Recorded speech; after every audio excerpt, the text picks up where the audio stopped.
do it, I can't be afraid now. Put me on the stage now, I'm ready to rage now. I feel like an animal stuck in a cage and I'm ready to break out.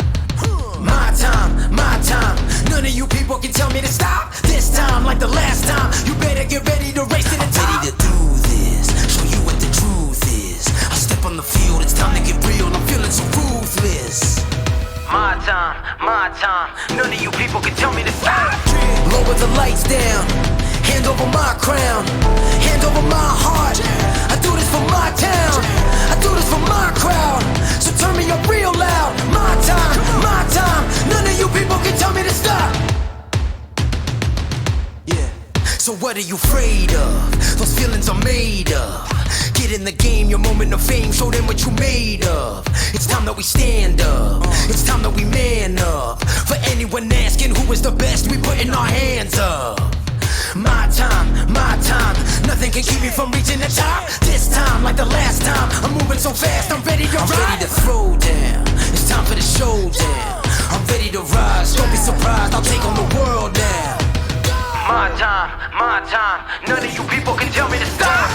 Lower the lights down, hand over my crown, hand over my heart. I do this for my town, I do this for my crowd. So turn me up real loud. My time, none of you people can tell me to stop. My time, none of you people can tell me to stop. My town, my crown, we know what it takes to be reaching the top. We're reaching the top, we're reaching the top. We know what it takes to be reaching the top. My time, none of you people can tell me to stop. My town, my crown, we know what it takes to be reaching the top. We're reaching the top, we're reaching the top. We know what it takes to be reaching the top. Lower the lights down, hand over my crown, hand over my heart. I do this for my town, I do this for my crowd. So turn me up real loud. My time, none of you people can tell me to stop. Turning the track up, I'll never go back down. Hand over my heart, I do this for my town, I do this for my crowd. So turn me up real loud. My time, none of you people can tell me to stop.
fantastic. This is GT racing right now. He's got traction, he's going in the outside of both of them! Maloney! Oh, he's taken Anderson! Anderson's up to Oh my God! Big crash! Oh my goodness, half the field's gonna get rolled! Second very close. These guys are want to make their way through the field very quickly. Oh, there we go! Oh no! That's massive! This is it! This is over! I can't believe this! Oh my God! God, what?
The Just Ended series has earned a reputation for producing enthralling racing across a wide assortment of cars and tracks, but it's also unearthed some exceptional young sim racers. And today, as part of a special partnership with the Erebus Motorsport Supercars team, some of Australia's most talented virtual motorsport competitors will vie for their opportunity to make the transition to real-life racing. Good afternoon, everyone. I'm Lockie Mansell. Welcome to the SimSpeed eSports Network for a special Saturday edition of Just Send It, as we get set for the Erebus Academy Junior eSports competition. Joining me in commentary this afternoon is Ryan Jones. And Ryan, this afternoon we're going to watch sim racers from 13 to 18 years old battling it out at the Summit Point and Okayama racetracks in legend cars and supercars. Yeah, good afternoon, everybody. So, over the past few days, Erebus Academy have been running time trials on the iRacing service, and from that, the top 40 drivers have been found in each age group from 13 to 15 years old and 16 to 18 years old. Major prizes were awarded for the top 3 per group at the end of the time trials, and the top 40 have been selected by the cumulative lap times at the end of both days. And so we're going to see both groups in action out here. First up is a legend car at Summit Point, and then the supercar out at Okayama after that. 10-minute qualifying, 10-minute race per category. So short, sharp racing, 4 races all up. And there's a lot of exceptional talent in this field. So I'm really looking forward to this one, Lockie. Certainly is a lot of exceptional talent and a lot of drivers who we're familiar with through their participation in the regular Tuesday night Just Send It events. But as you mentioned there, Ryan, the major prizes have already been awarded based on the cumulative lap times achieved by the drivers in some pre-qualifying sessions that were held on Thursday and Friday night. So congratulations to the winner of the 13 to 15-year-old category, Luke Pink. He scores a day of go-kart training with Sarah Drive Development, which is run by the very experienced and successful go-karter David Sarah. Corey Shepherd, second in that class, gets a 2-hour simulator session with an Erebus Motorsport supercar driver. And Dylan DeBono, third in that category, gets an Erebus Motorsport merchandise pack. In the 16 to 18-year-old category, quite fitting that Cooper Webster, the most successful driver in the history of the Just Send It series. He won that category, and he picks up a day training at Norwell Motorplex, the complex that's been made famous, thanks to the Enforcer and the Dude, Paul Morris and Russell Ingram with their TV show. Cooper will be spending a day at Norwell Motorplex turning laps in a Toyota 86. Second position in the 16 to 18-year-old category, another very familiar name from Just Send It, Jackson Suzlin Harlow, and he will score a 2-hour simulator session with an Erebus Motorsport driver. And third place in the 16 to the 18-year age division, Job Stewart, another driver who we know very well from his just centered exploits, and he scores an Erebus Motorsport merchandise pack. So, congratulations to the prize winners in each of our age divisions, Ryan. But obviously, the formalities are out of the way. Now it's time to have some fun and just send it as we send some very, very talented young sim racers loose in a couple of highly entertaining race scenarios. Yeah, I think racing can be a lot more serious than we see in the Just Send It series normally, because of course there are prizes up for grabs still in the racing format of our series today. Drivers are able to pick themselves some pretty decent prizes for the top 3 at the end of each race. A mix of trophies, Penrite Racing Simulator experiences with team drivers, and Penrite Racing merch packs. And Race Controller also going to hand out a hard charger award, which is going to be given to a competitor out there today as well. So look out for that towards later on in the broadcast too. We've got a few minutes left in practice here before we get into qualifying for the first group of the afternoon, which is the 13 to 15-year-olds. So just to explain how the race format's going to work this afternoon, we'll be seeing a total of 4 races. So the 13 and the 15-year-olds will race in the legend cars and the supercars, and the 16 to the 18-year-olds will also race in the legend cars and the supercars. The legend cars will be racing at the Summit Point circuit. The supercars will be racing at the very technical Okayama racetrack in Japan. So looking forward to what promises to be some thrilling racing across both of those car and track combinations. 2 wildly different combos, aren't they, as well, which is really going to test the talent of the drivers. A legend car, very twitchy, very hard to drive, and on a relatively technical racetrack as well. A lot of twists and turns towards the back half. Only time to rest down the main straight. Okayama, a much more open racetrack. Lots of long straights, but also lots of technical sections too. And then the supercar, which is much, much bigger. The 2014 iteration of the supercar as well. It's not the current versions we have on iRacing. But it is twitchy as well, but it's also got a whole lot more horsepower under that right foot. And very easy to light the rears up. Good to see a wide assortment of drivers participating in the Erebus Motorsport Junior eSports competition. Having a look at the driver profiles that have been sent through. As mentioned, the eligibility age range is from 13 to 18 years old, and we have drivers from literally all over the country. We've got a mixture of some very, very accomplished sim racers. We've got some drivers who've had some pretty handsome achievements in real-life motorsport. And then you've got drivers like our 16 to 18 competition winner, Cooper Webster, who's had some pretty impressive accomplishments in both sim racing and real-life motorsport. So really, really good job from the Erebus Motorsport team to have put this program together. And I think this is an example of something that we're going to see more of in the future, Ryan, which is that sim racing is going to become more and more of a platform that we see for drivers to make the progression into real-life motorsport.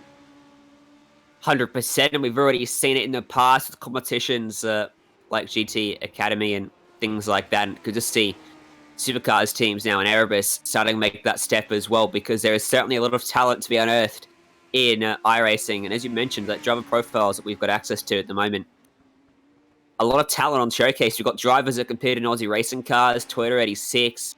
We've got national champions, and we've got a lot of karters from various categories across the country. So the talent's there. They just need to be found, and that is exactly what we're doing here in the Erebus Academy Junior eSports competition. Good news is you're about to get into the action. 5 seconds left here in practice. Qualifying is 10 minutes. Everyone out on the track at once. So it's going to be very important to find yourself some clean air and get a good lap time in, because 10 minutes can go by very, very quickly. So Luke Pink, who's at the top of the time sheets for the practice session and was also the winner for the competition based on the cumulative lap times, 15 years old, from the go-kart scene, lives on the Gold Coast, has won the Australian Karting Nationals and has already been overseas to represent Australia over in Italy on the go-karting stage. So I think when you look at real-life motorsport, Ryan, and you look at the pathways that drivers have to take if they're aspiring to make a career in professional motorsport overseas, with Formula One being the objective, the key thing is that you do need to go overseas, over to Europe, and try and showcase your talents on the European stage as early as you possibly can. So for somebody like Luke Pink, really, really good that he's already had the chance to represent Australia overseas. Certainly is. And cast-wise, we got Jackson Johnstone, Victorian Country Series champion in 2019. 2019 karting us up well, state champion in the rookies was Seth Brown out there as well. So plenty of state and national champions from the karting world out there at the moment. So qualifying and drivers out on the track, you can see already how busy it is out there on what is just a 3.1 kilometer racetrack, just 10 turns in length. The main straight takes up a few hundred meters of the racetrack. It's reasonably long, which means if you're very smart and clever here, Lockie, you could put yourself in a good spot to get a big toe down that main straight, but also not get held up for the rest of the lap, and that should really help boost your lap time. But definitely with these legend cars, because they only produce a modest amount of horsepower, getting a slipstream from the car ahead will definitely give you an advantage, provided you don't get held up through the rest of the lap. There are some interesting undulations around this racetrack as well, so a few elevation changes that the driver's going to have to deal with. We're right on board with Troy Brown at the moment. He's 13 years old from Coffs Harbour. Quite staggering, some of the results that have been achieved by these drivers when you think of just how young they are. They're certainly achieving results far and away beyond what I could imagine achieving when I was 13 years old, that's for sure. Or even now. You went there. I went there. So the same for me, though. Troy Brown, 5th place after his first lap. Now, that is not Troy Brown. That is Seth Brown, running under a different name. Of course, when you use iRacing, you've got to use your real name, don't you, Lockie? And some of these young fellas, some of them aren't even old enough to have a job. And, well, I would imagine, not old enough to have their own credit card as a result. So I believe probably signed up with Dad's account. And he's out there putting in some good times at the moment.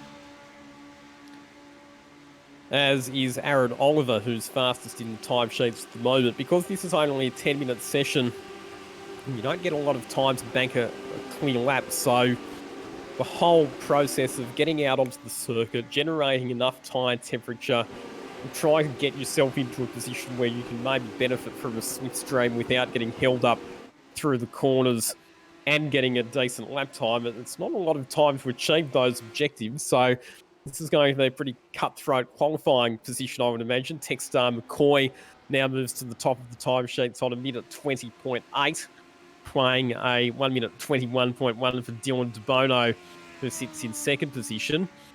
Just as a bit of a benchmark, the fastest time that we saw in pre-qualifying for the Legend cars was Luke Pink, who punched out a minute 20.4 in the pre-qualifying session, and we see that Luke Pink has now gone within 0.2 of a second of that lap time, getting down to a minute 20.6. Yeah, Techstar McCoy runs around the Hyundai XL series, which is a pretty highly regarded category, isn't it? It's where you see a lot of really good talent who don't quite have that money to get up to the really big series.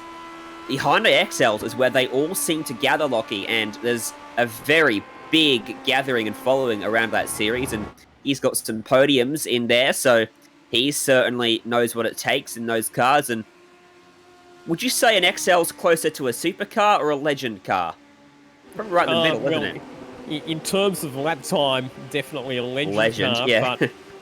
But in terms of handling characteristics, not really either of them, because the XL's are front-wheel drive, like Yes, the legend cars and the supercars rear-wheel drive. And Aaron Oliver, another driver who has also cut his teeth in the XL series, finished in the top 10 in the XL Nationals at Taylor Bend last year, Aaron Oliver. So good to see him as part of the field as well.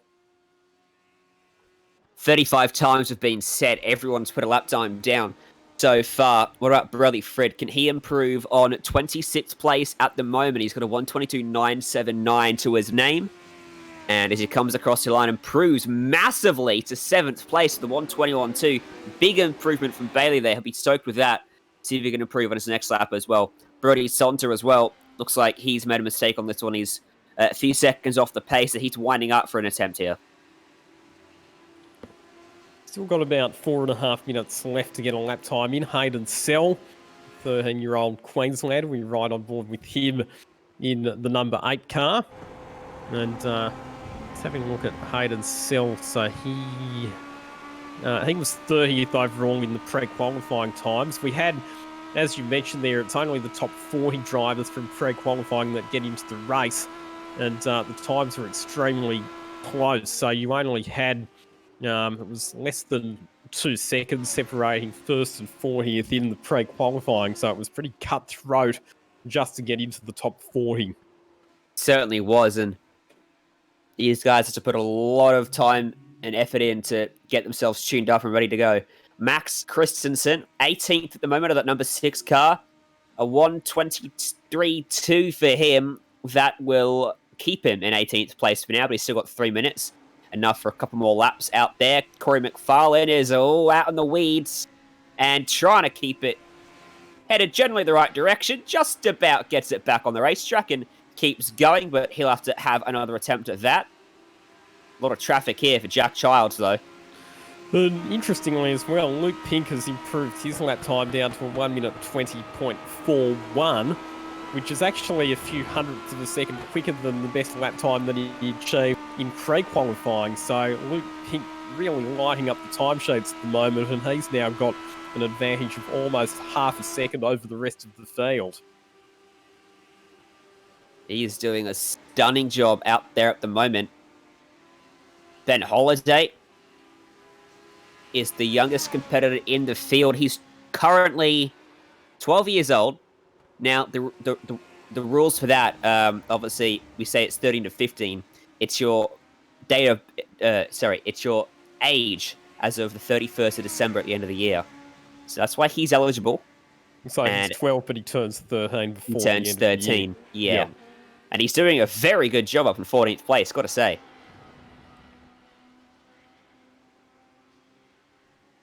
I think we've seen in the past, haven't we, that young drivers have got into go-karts at really, really young ages. Like 6 or 7, they start racing karts. I wonder what the minimum age is that people are going to start racing simulators.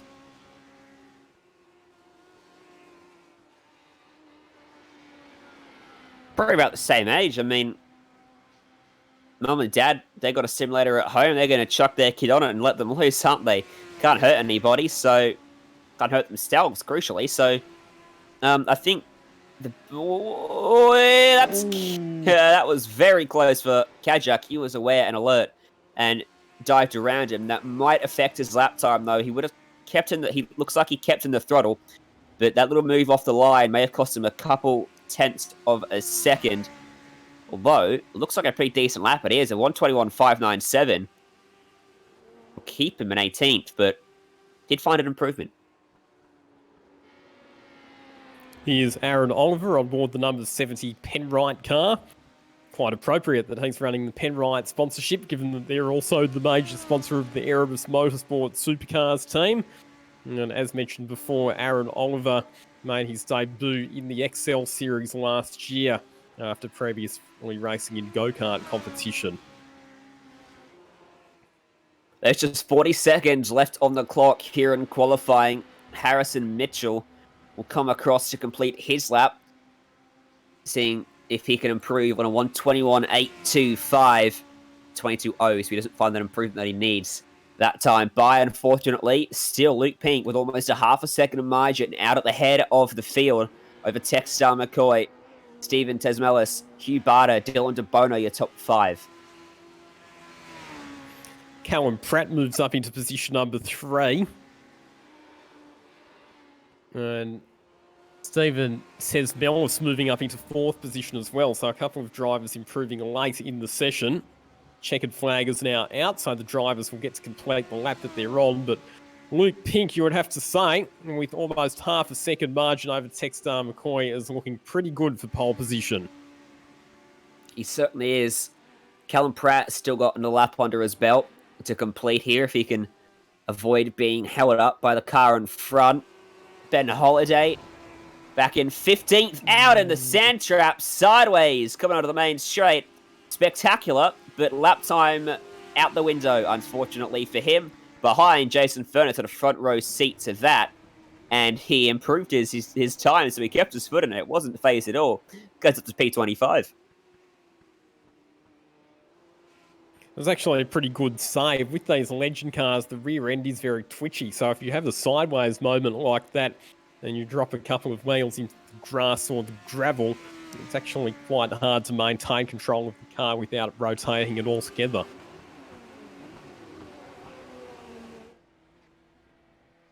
Looks like most of the drivers have completed their laps now. Rafa Gavoni going to be one of the final drivers to put a lap time in this session. Can he find an improvement and put himself up the order? No, he can't. 23 flat, unfortunately. No improvement for him. The number 8 car of Hayden Sells still trying to find something late. 22.351 will keep him back in 30th. The field very tight. Just watching Lockhart Brownlee coming to the line. Currently scored down in 29th position. Like you say, though, the field very tight. Top 10 cars separated by just under 8/10 of a second.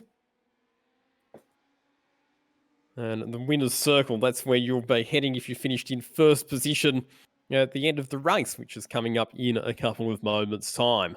And here's how they'll line up. It's Luke Pink and Textar McCoy on the front row of the grid. Callum Pratt out of position number 3 ahead of Stephen Sesmelis. And then Will Newell, position number 5 for the young driver from Young in New South Wales. Hugh Barter in position 6. Dylan DeBono and Harrison Sellers in 7th and 8th position. Bailey Frid and Michael Yip completing the top 10. You got Aaron Oliver and Corey Shepherd off row 6. Harrison Dengate, Jack Childs, 13th and 14th. Ben Holiday and Lachlan Murphy off row 8. Callan Chin, Bo Russell lining up 17th and 18th. Top 20 rounded up by Rafa Gavoni and Harrison Mitchell. We go back to Marcus Kajak in 21st position. Alex Gardner in 22nd. And then it's Max Christensen ahead of Corey McFarlane. Peter Taylor in 25th position, Jason Furness, and then Dylan Lagarde, Troy Brown, Lockhart Brownlee, and Hayden Sell completing your top 30. Rest of the field, Ryan Miller, Max Havert, Slade Osmond, Carrie Ardley, Brett Cooper, and Brody Sonti, your 36-car lineup. For our first race of the day as the green flag flies, and we're racing at Summit Point.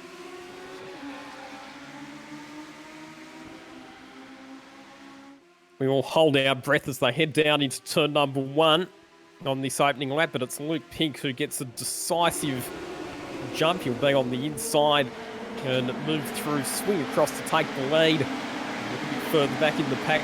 Hopefully, everybody can behave themselves and we can get through without too much damage. Looks like all of these young tackers have done a pretty good job so far. McCoy jumped off the line extremely well, but just lost out down at turn 1, unfortunately. But look, he's still fighting back on Luke Pink. They'll run side by side down into turn 4. This corner's flat out. They're going to get on the brakes and hook it back to the left. And Pink holds them off. Great performance on the brakes as these two battle. The field stays glued to their back bumper with Stephen Tesmelis, Will Newell, and Hugh Barter lined up right behind them. Critical to get a good exit from turn number 9, which is the right hand leading onto the back straight. We've got Dylan DeBono off the road. So he was inside the top 10, but he's had an off-track excursion, and that pushes him down outside the top 20 because of the fact that the field is so tightly bunched together at this stage. So that's the right hand that I was talking about. It's long and it's sweeping, and you need to get a good exit for the run onto the straight, and this is where it will become slipstream central. And the key thing here for Textar McCoy and Stephen Sesmelis is they kept Luke Pink within slipstreaming range, so they will have the advantage of the toe. Hard under brakes they go into the right-hander at turn number 10. And again, a corner where it's important and get a good exit for the run back onto the main straight. Yeah, on board with Tasmalis here, looking over what is his right shoulder, or right roll bar even, as he makes his way back towards what is the technical part of the circuit where overtaking is extremely difficult. It's a tough track to overtake on in most cars, a little bit easier when your cars are as small as these. Turn 1, your biggest opportunity at the end of that main straight. But as you can see, a lot of twists and turns back here. If you want to get it done, you got to use the bumper. And Michael Yip of Eclipse Sim Sports, he thought about it there. Almost light contact there between Michael Yip and Callum Pratt, who are squabbling over positions 7 and 8, and Callum Pratt just slightly slow on the exit, which will allow Yip to draw up alongside him. They'll go side by side. Yip's going to be ideally positioned when they get to the next right-hander to swing through on the inside and pick up that position. Impressed with the driving standards so far. Maybe I shouldn't talk too soon here, Ryan, but all of the drivers are showing really good respect for one another at the moment. And to be honest, I think they can probably set a bit of an example for some of the older drivers who are involved in the iRacing scene. Yeah, and making it a very easy job for Anton Di Pasquale, who joins us up here in the booth for a moment here. Anton, good to have you with us. You're helping out with race control, but I'm sure casting your eye over some of the drivers in the field who maybe one day might be racing you in supercars. Yeah, mate. I got sort of employed myself to do the race control side of things, but I'm having to do nothing at the moment, so it's good. That's sort of when all the guys did a really good job that first lap. I was sort of expecting a bit of a tunnel effect at turn 1, but it didn't happen, so it's really good. Good to see them showing a lot of respect for each other and at the same time having really good racing.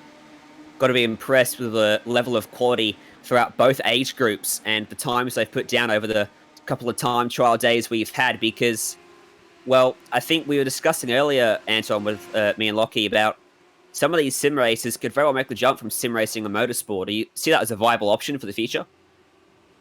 Yeah, like 100%. Obviously, all the times the young age group and the older age group was really good. Me and Brody and Will benchmarked a few times just to see where it's at, and they all were, as fast, if not faster than us. So, 100% there's a big correlation between the two. We're one of the only sports that sort of can do that in a not competing fashion online and stuff like that. So, there's definitely something there. Obviously, it's a hard thing to translate, but yeah, you see most of these good kids at this age are doing go-karting and sim racing and all these things. So I think once they get into the real world thing, they'll fast track a bit more and having a bit of experience on here for sure. Hey Anton, Lockie Mansell here, mate. One of the things that I've discovered in the little bit of sim racing that I've done is that while you obviously don't get the seat of the pants feel through a simulator like you would in a real life race car, the whole mental and psychological approach to the way that you go sim racing compared to real life racing is actually very similar. How valuable a tool do you think sim racing is for drivers to mentally prepare themselves for real life motorsport competition? Yeah, it's perfect. You can do all sorts of things, and then it's also probably a little bit harder to concentrate on a sim than it is in the real thing, because you haven't got the, you don't think you're on fast, you're not in a dangerous position, so you generally lose concentration a bit easier. So focusing on that is actually, it's a pretty big tool. So I use it a lot, and I know a lot of drivers, all F1 teams have their own sims and do heaps of training on it. So it must work if the best people in the world are using it.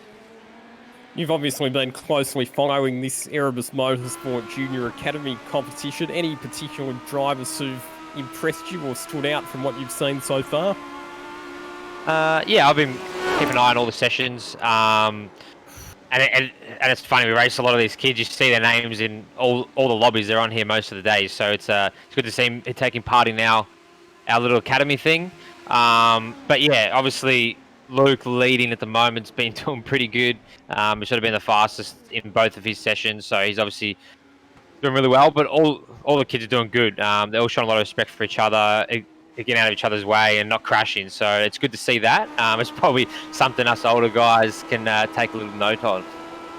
Bit of an unfortunate moment there for Harrison Dengate, unfortunately, and he's found his way into the tyre barrier. But Also, Anton, we've heard announced today that Supercars, the resumption of play has been confirmed for Sydney Motorsport Park at the end of June. Obviously, you are quite the gun on the sim and you do enjoy your sim racing, but I bet you can't wait to get back into the supercar in real life.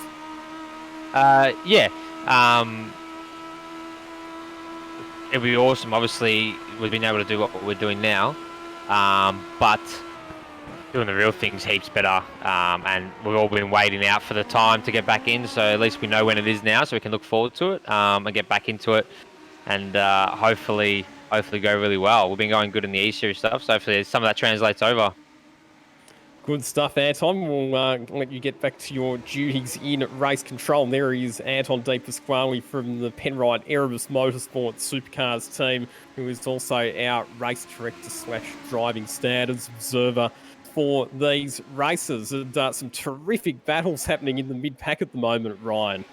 Yeah, I think his job got a bit more busy while he was up here chatting to us. There was a few incidents out there, including Stephen says Mellison, Bailey Fred coming into contact, and Fred now, as a result, back here in this little group. We've got a replay of an incident that happened to Harrison Dengate, which is the 3-car right there. There's Fred's smoke after he spun and he rejoins just in front of them. And then he came into contact on the run through turn 4. Fred just tags the left rear and around he goes into the fence. And unfortunately ends up facing the wrong way. That'll be one for Anton De Pasquale to adjudicate on. To be honest, I reckon that was probably a bit of a racing incident, that one. Not sure that you could really apportion too much blame one way or the other. Here's a good battle between a couple of great young go-karting talents. We've got Will Newell battling it out with young Hugh Barter. Hugh Barter, one of the recent signings to the Evolution Racing team. And Will Newell, one of many racing drivers from the New South Wales regional town of Young, as we see Hugh Barter going for a big lunge to the outside, not quite able to make the move through there. But when you look at the number of successful racing drivers who've hailed from Young, you've got Ian and Hugh McAllister, who we know have both had a lot of success in the TA2 category. John McCorkindale, who we've seen achieving great results in Porsche GT3 Cup Challenge and the Kumo Super 3 Series. And more recently, Tom Sargent, who's a round winner in the Australian Formula Ford Championship. So Young doesn't have a massive population, Ryan, but it certainly punches above its weight when it comes to the number of racing drivers per capita. Certainly does. And Hugh Barter, though, he wants to get on by Will Newell, who has a technical difficulty. And Barter tries to get out of the way, which he does. Barter qualified third at the World Titles, competes in KA2 in the Australian Kart Championship. So that's what he does. And Will Newell, 6th in the Australian Kart Championship as well. So these two both probably know each other in real life from running around the country doing that. And they're putting on a great little show here. A lot of respect being shown as Newell covers the inside. Barter thought about making a juke down to the left-hand side of the racetrack, thought better of it. Gives him a shove out of the corner. Now he gets the run. Pulls to what will be the outside for turn at number 4.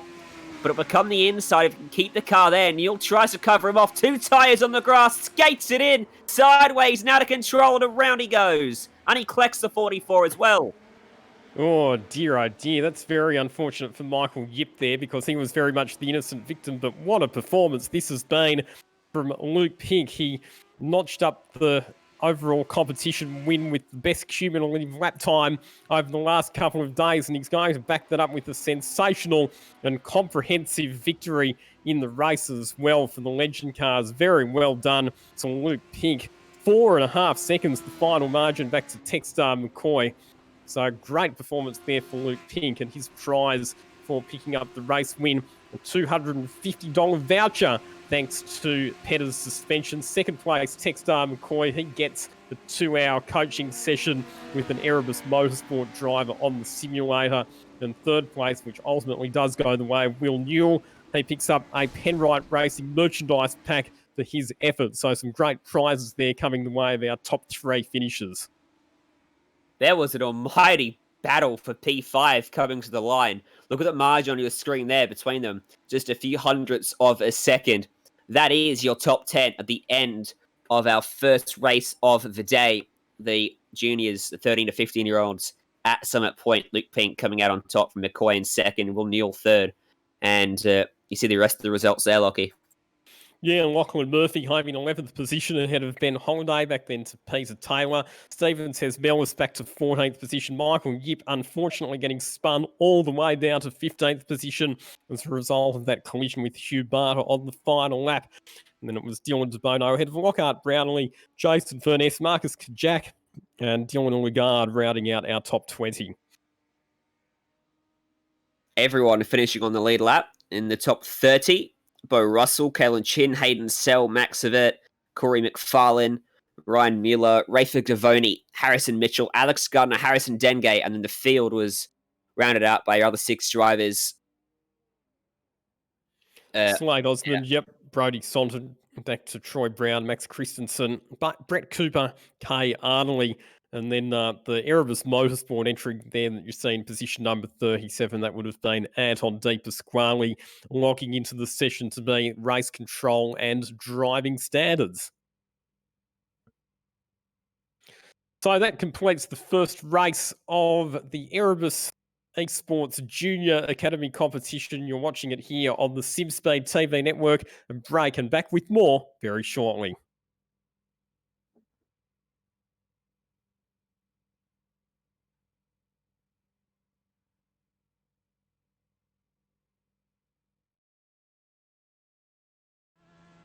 Hey guys, Anton here. I'm in the Legends Coupe car at Summit Point for the Junior Erebus eSport program. So it's a really cool car. Big braking into turn 1. You're looking for about the 2 cones. Hold the brake as long as you can get it, and once it's turned straight onto the gas, you want to get a big exit. These things, low power, momentum and exit speed is really crucial. Next left here, down 1 gear, upper close against the curb, all the way out to the dirt, and heading yourself into the next sort of tight section, coming after this flat right-hander. You can brake from about the middle of the road, try and get to the apex in 2nd gear, and it gets really tight through here before a couple fast S's. Little short shift to get around this right-hander, and then you're trying to go flat through here. Not quite there. Almost flat, right out to the grass. He gets pretty tail happy in the rear. Super cool car. And last corner, no downshift, just little brake. Trying to get to the gas as quick as you can. Use all the exit road and bring it home for hopefully a good lap time.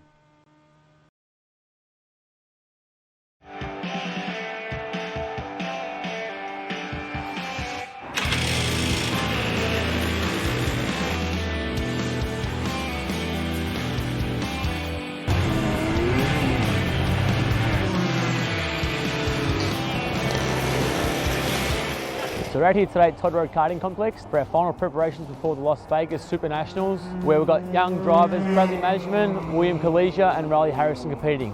So Las Vegas Super Nationals is the biggest karting race in the world.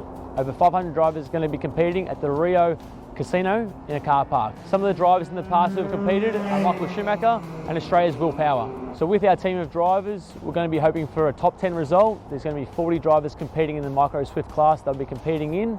It's a new experience for these kids, first time racing overseas and also in a casino car park and having the Las Vegas Strip right next to them as well. Our team of drivers is going to be aged between 7 and 10 years of age, so it's in the youngest class they're going to be competing in.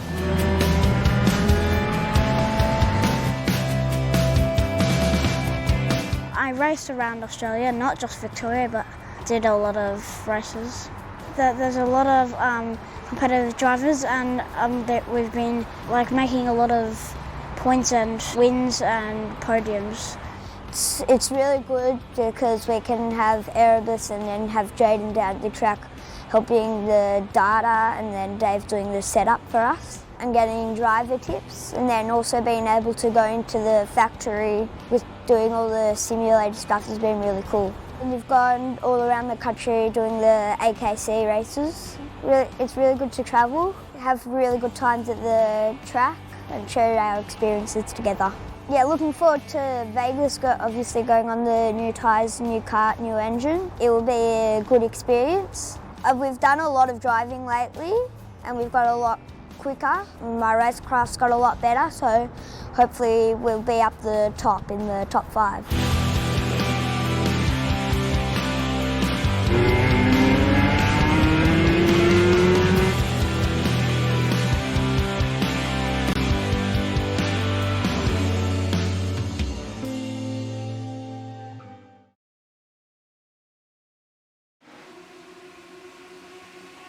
Welcome back, everybody. You are virtually trackside at Summit Point for the Erebus Academy Junior eSports competition in conjunction with the Just Centre. You're watching it on the SimSpeed TV network, where Ryan Jones and Lockie Mansell are in the commentary box talking you through the action, with Jay Kennedy running the cameras for us behind the scenes. We've already had the first race of the afternoon, which was the Legend Car race for the 13 to 15-year-old drivers, taken out in comprehensive style by Luke Pink. Not too far away, the second race on the program, which is the 16 to 18-year-old race, also in the Legend Cars at the Summit Point circuit. And as I say, good afternoon to Ryan. Once again, Ryan, we have got some superstar names in this field, including drivers who've had a lot of success in the Tuesday night Just Send It races. Yeah, so Jackson Susan Harlow jumps out at us immediately. Job Stewart. Cooper Webster was fastest at the end of the time trials for this age group. Unfortunately, he has some prior commitments and can't quite make the racing action today. But with us up here now, joining us is Paul, who is in charge, I believe, of the Erebus Academy. And thank you for joining us. And you've got to be pleased with the response to the turnout and the talent you've seen. Yeah, Ryan, it's been fantastic. So, the Academy is something that we hold very dear at Erebus, and we like to give these guys an opportunity to show their skills. And one thing that we have seen over the last couple of days is the skills are extremely high across both age groups. They certainly are, and through that, I guess now you've got a really good chance to get some of these guys who perform really well and give them some opportunities. A test day with Dave Sarah Motors driver development. You've got a day at Norwell Motorplex as well, and you'll see them perform in real life. And I asked the same question to Anton. I'll ask it to you, especially being in charge of Erebus Academy, because I truly believe that this is a route for some people. Yeah, I think we see, one of the things that has held most of us back in our motorsport careers is the ability to afford to go motor racing. Yes. What we've seen with the sim world now, while of course not a small investment, if you've seen some of the rigs that are out there, the investment of having to travel with parents working and those sort of things, it's very prohibitive. I think what we see with sim racing is a great opportunity for these young kids to hone their skills. And I heard the chat with Anton. The great thing the sim is good for is mind management and muscle memory. We get to do the same things on a sim as we do in a race car. So, and what we've seen with the Academy days that we've run at Norwell and also with Dave Sarah already is they can jump pretty much out of the sim and be very, very close and be very coachable as they come through. Give us an idea, Paul, of exactly your role with the Erebus Motorsport Academy and some of the other activities that you're involved in to help with the development of young drivers. So my role at Erebus is actually the commercial manager, and I have a long history in motorsport. And when I joined the team, Barry asked me if I'd like to head up the Academy program. Coming through karts as a 13, 14-year-old and being one of the ones that didn't quite have the budget to make it but had a bit of talent, to be able to give back to the sport is very, very important. We have a conversation with a lot of the parents who sort of get to the end of their karting career and they're not really sure what to do. So what we've done at Erebus is we've created a program called Creating Pathways that will basically guide the guys through. So we give them media training, we give them nutritional and also fitness training so they can actually start to apply their trade to become a professional motorsport driver.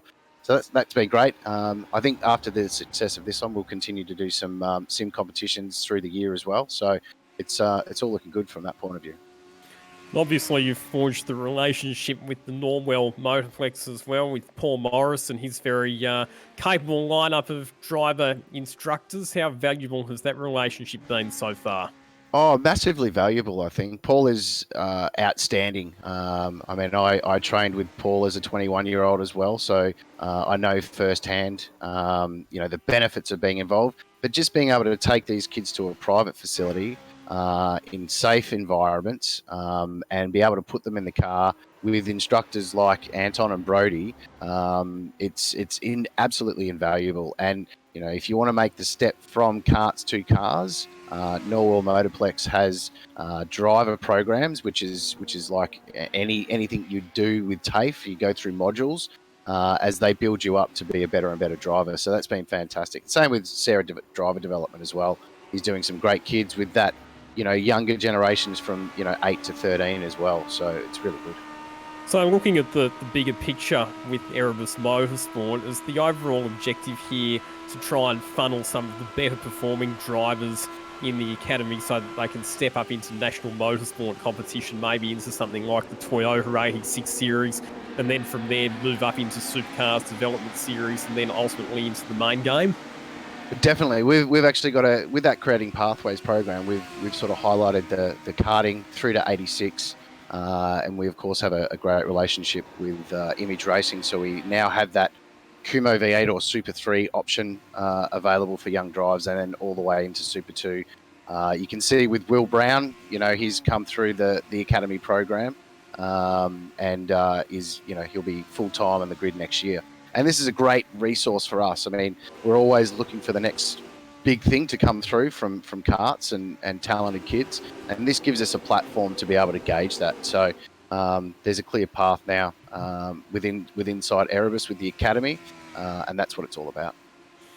Yeah, and I think, like you say, a lot of the drivers who are excelling on the sim, they've also had some pretty impressive accomplishments in real-life motorsport. So, we talk about someone like Cooper Webster, who obviously took out the 16 to 18-year-old age division with the cumulative lap times earlier in the week. He's had some really good results in the Victorian XL Racing Series, so he's an example of a driver who's performing well in both the online and the real world. Yeah, that's. I mean, you look up and down the grid at this point in time, and we put some questions out to kids in the time trial sessions. What are you racing? A lot of kids are just doing sim stuff, but most of the majority of the people are racing karts. We have a couple of good young guys that we're looking at this point in time that have got themselves 86s and have done well in the competition. But I'm just astounded by the high level of competition that we've had.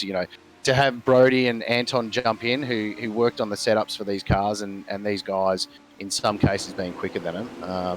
I've got great respect for those two guys as racing car drivers, and to see kids, under 18 producing those same performances is just blows me away.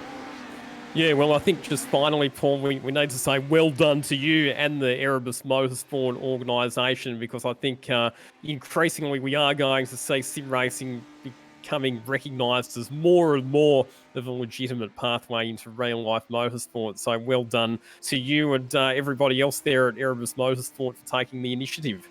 Thanks for that, guys. And we'd like to thank Just Send It and SimSpeed too for jumping on board with us. And of course, Petter Suspension and Brakes, Norwell Motorplex and SDD. And I'm sure we'll be back on your screens very, very soon with some interesting stuff for the kids.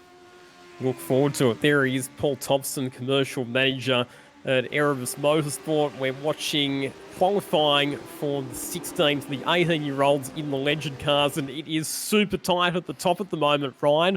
4 thousandths of a second separating Jackson Suzel and Harlow from Blake Purdy.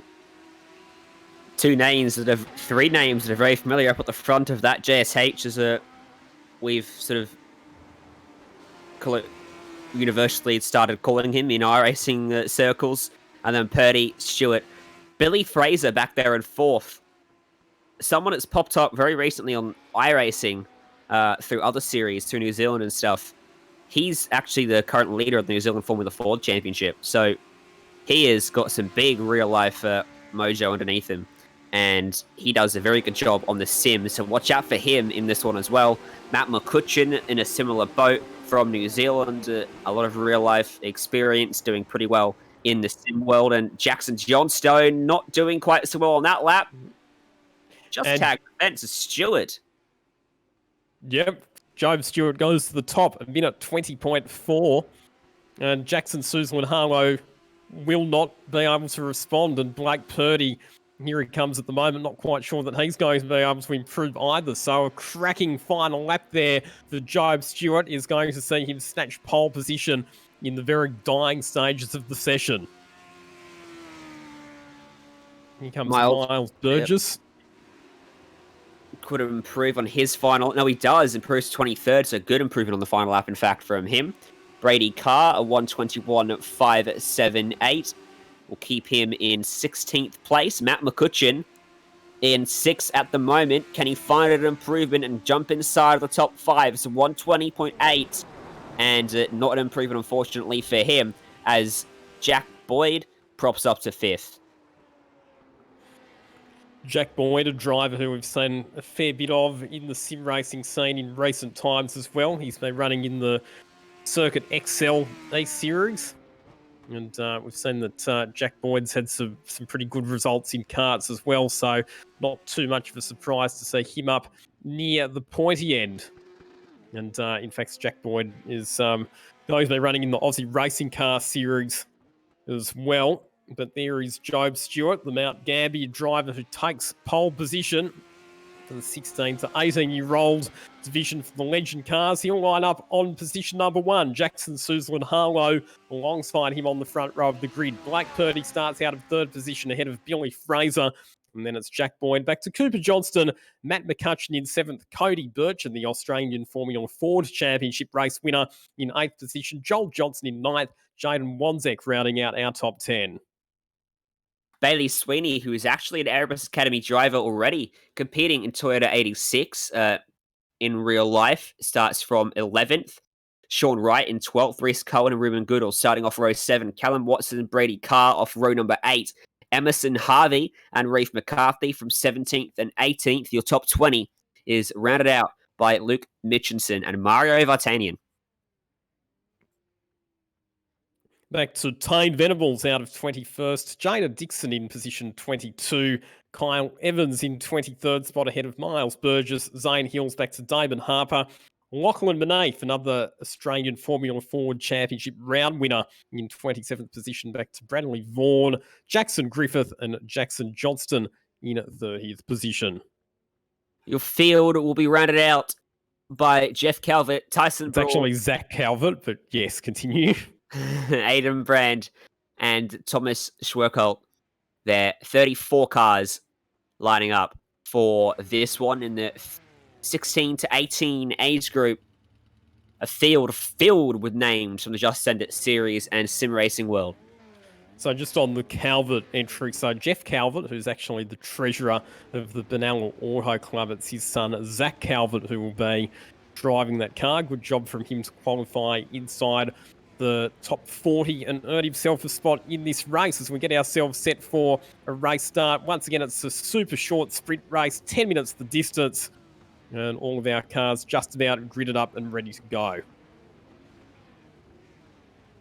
That big gaping hole, that was going to be filled by Blake Purdy then, and we'll get ready to go green.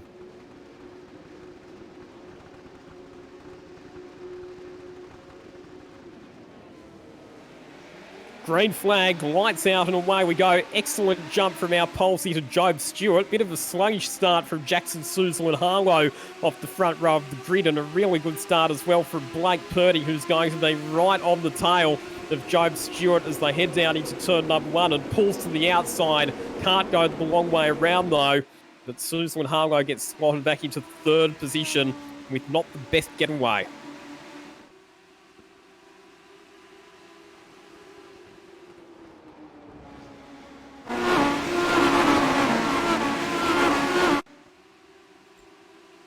Elsewhere in the field, looking fairly well behaved at this stage, but you can see that Jackson Suzlin Harlow is under some pressure from Billy Fraser and also Jack Boyd having lost, and the rest of the field as well. So not one of the better starts that we've seen from JSH. And he's now got his mirrors backfield with a freight train of angry legend cars. That's the view from his back bumper. That's Billy Fraser lined up behind Fraser is Cody Bircher, Matt McCutcheon as well.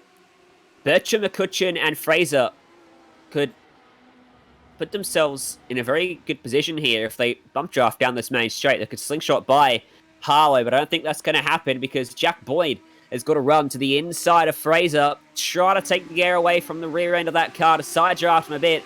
It's not quite working on these legend cars, but he's got the overlap he needs. And down on the brakes for turn number 1 on the inside of the racetrack. Jack Boyd, supreme on the brakes, but trying to fight back was Fraser on the outside. It didn't quite work out. Look out for Cody Bircher to get in here now. We know that Cody Bircher's quick because he's had some really, really good results on the sim in recent times, and he'll go side by side with Fraser as they try and recapture that position from Boyd. Just behind them, the New Zealander Matt McCutcheon in 7th position. Bircher was moving all over the track, trying to cover off the advances from McCutcheon behind, down into turn 4. Did a good job of it. He's right on board with Purdy, tucked right up behind Job Stewart for 2nd place. The lead. Purdy is in 2nd. You see the leaderboard, Tyson Broad showing as a lead. That's because he had to take a tow back to pit lane. So that'll shake out in a second. This is for your race lead here, Lockie. Purdy all over the back of Job Stewart. And let's not forget that Blake Purdy has real-life experience in Aussie racing cars, in the miniature race car series, and in terms of their mechanical characteristics, they're very similar to legend cars. Lightweight, motorcycle engine, short wheelbase, narrow track, very, very similar handling characteristics, and a slightly wide moment from Job Stewart. He skated it in on the rear brakes. That's going to give Blake Purdy the invitation to come ranging up on the inside. Job Stewart just manages to hold on to the lead. He was very fortunate. He had the inside line, so Purdy didn't pursue it quite as much as he might have if it was another corner approaching as behind them, side by side. That's a little bit dicey into turn number 4.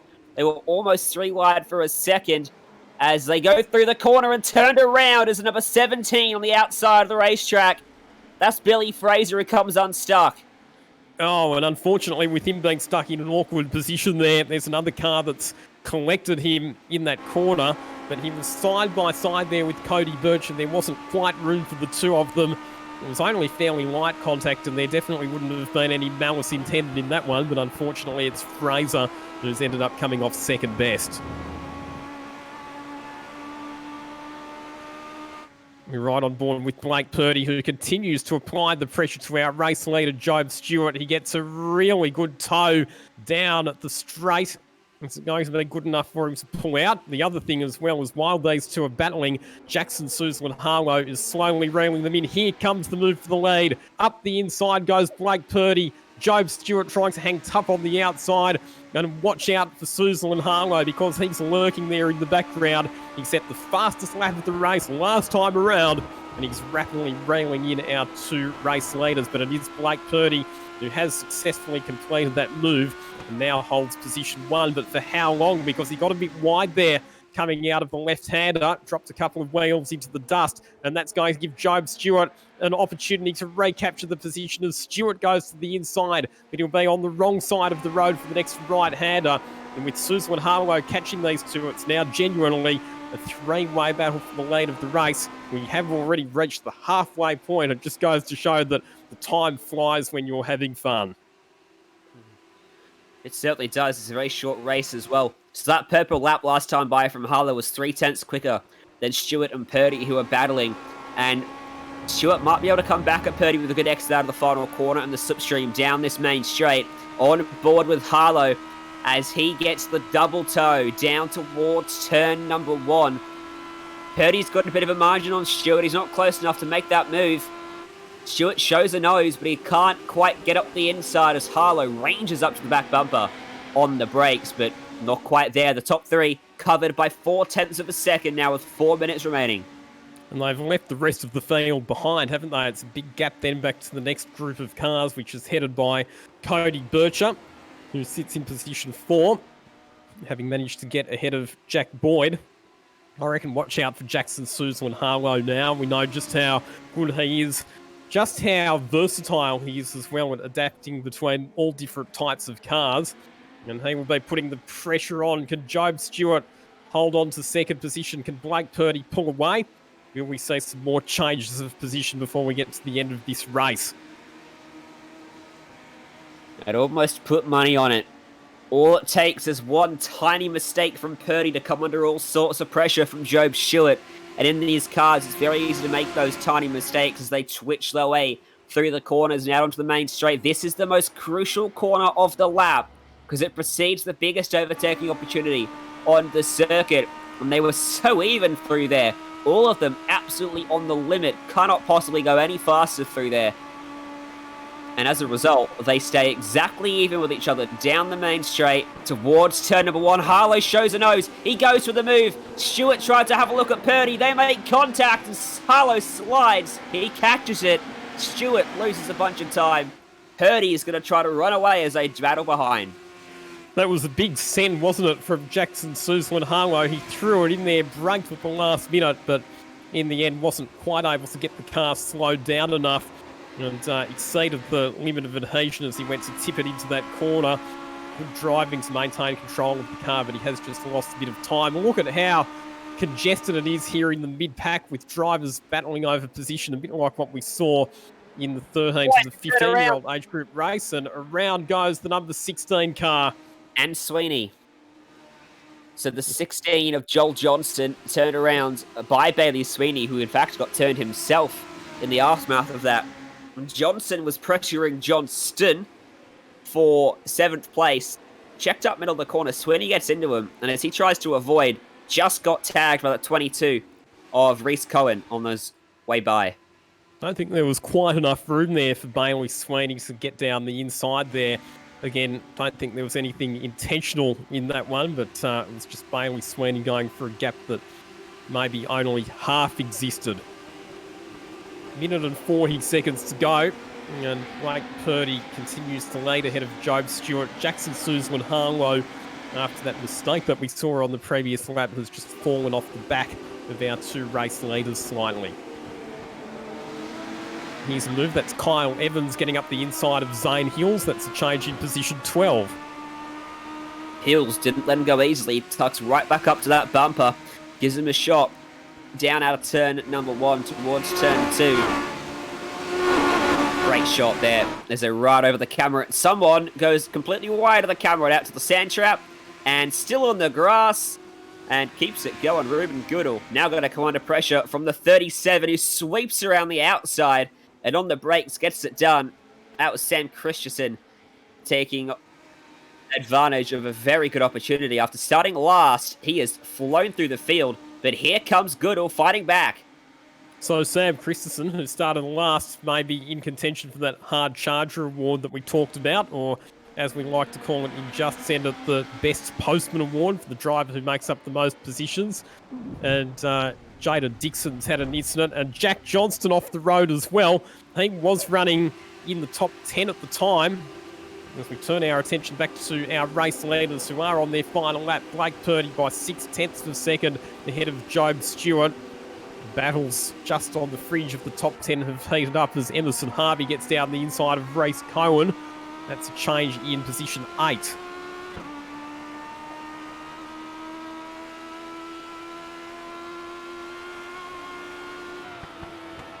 Harvey should probably be safe now as a result. There's not many overtaking spots left on this track after turn 1. Down here at turn 4, potentially.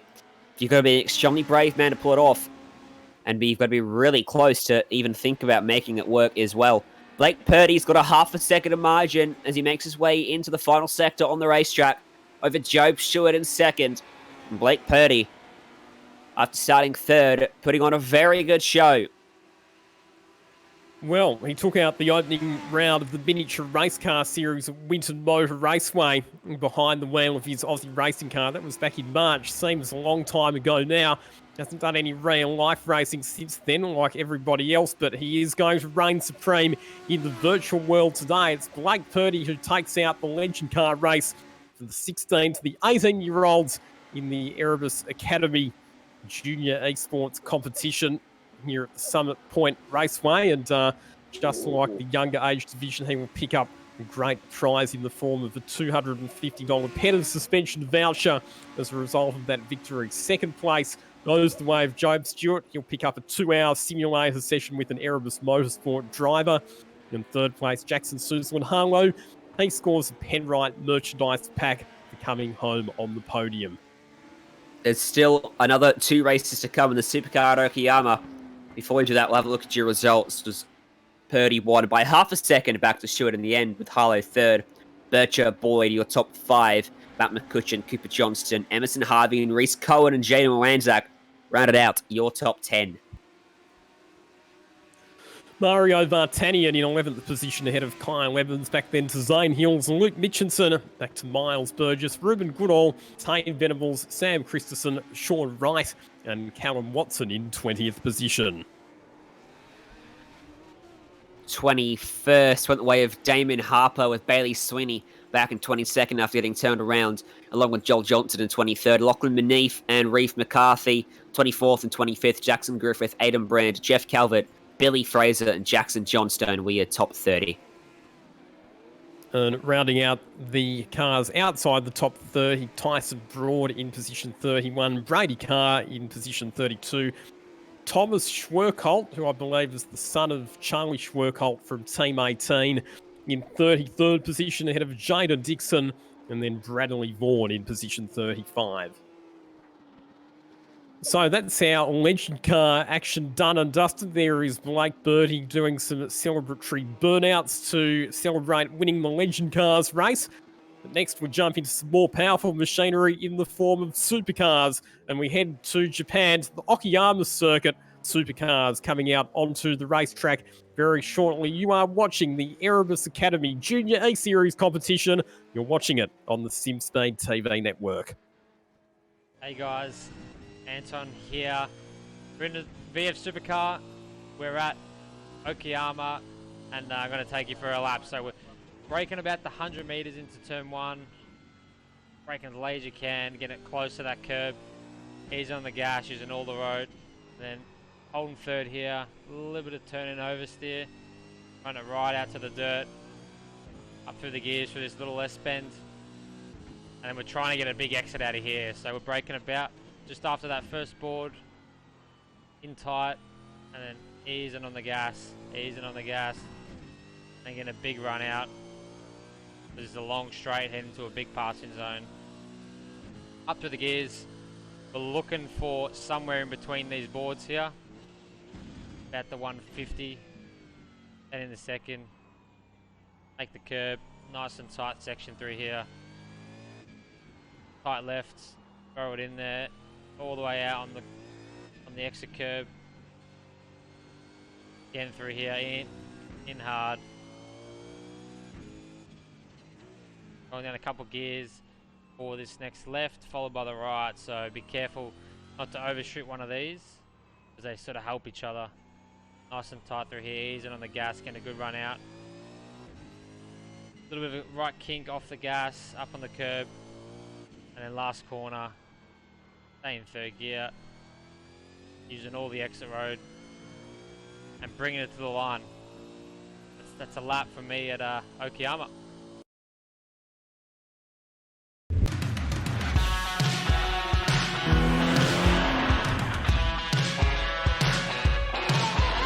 Barry Ryan invited me up here to do a bit of talent scouting with this whole Erebus Academy that they got going on here today. Some of the young guys for 15, 16 years old, it's pretty impressive to see where they're at.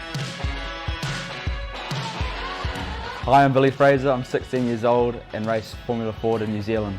Hi, I'm Harry Gray, I'm from Sydney Rouse Hill. I'm currently racing New South Wales production touring cars in a Toyota 86. Hey, my name's Bailey Sweeney, I'm 16 from New South Wales and I'm currently racing go-karts. Hello, my name's Job Stewart. I'm 15 years old and I'm from Mount Gambier in South Australia. Currently racing KF3 Senior in go-karts. I'm Cam Saxby. I'm 16 years of age. I race Speedway and I'm from Home Hill, Queensland. Josh Matthews, 24, even though I don't look like it. From WA, West Australia, Margaret River. I'm currently racing the State Championship in Formula Ford. My name's Brock Payne. I've just turned 18 from Gold Coast, Queensland, and we are racing Improved Production, Australia. Hi, my name's Liam Hyde. I'm 16 years old, living on the Gold Coast, race XLs. Hi, my name is Jane Wantek. I am 15 years old from SA and I race in the Circuit XL Series, the State Series, and SA with Simon Wills. Hi, I'm Reece McCarthy. I'm from Victoria and I race Formula V.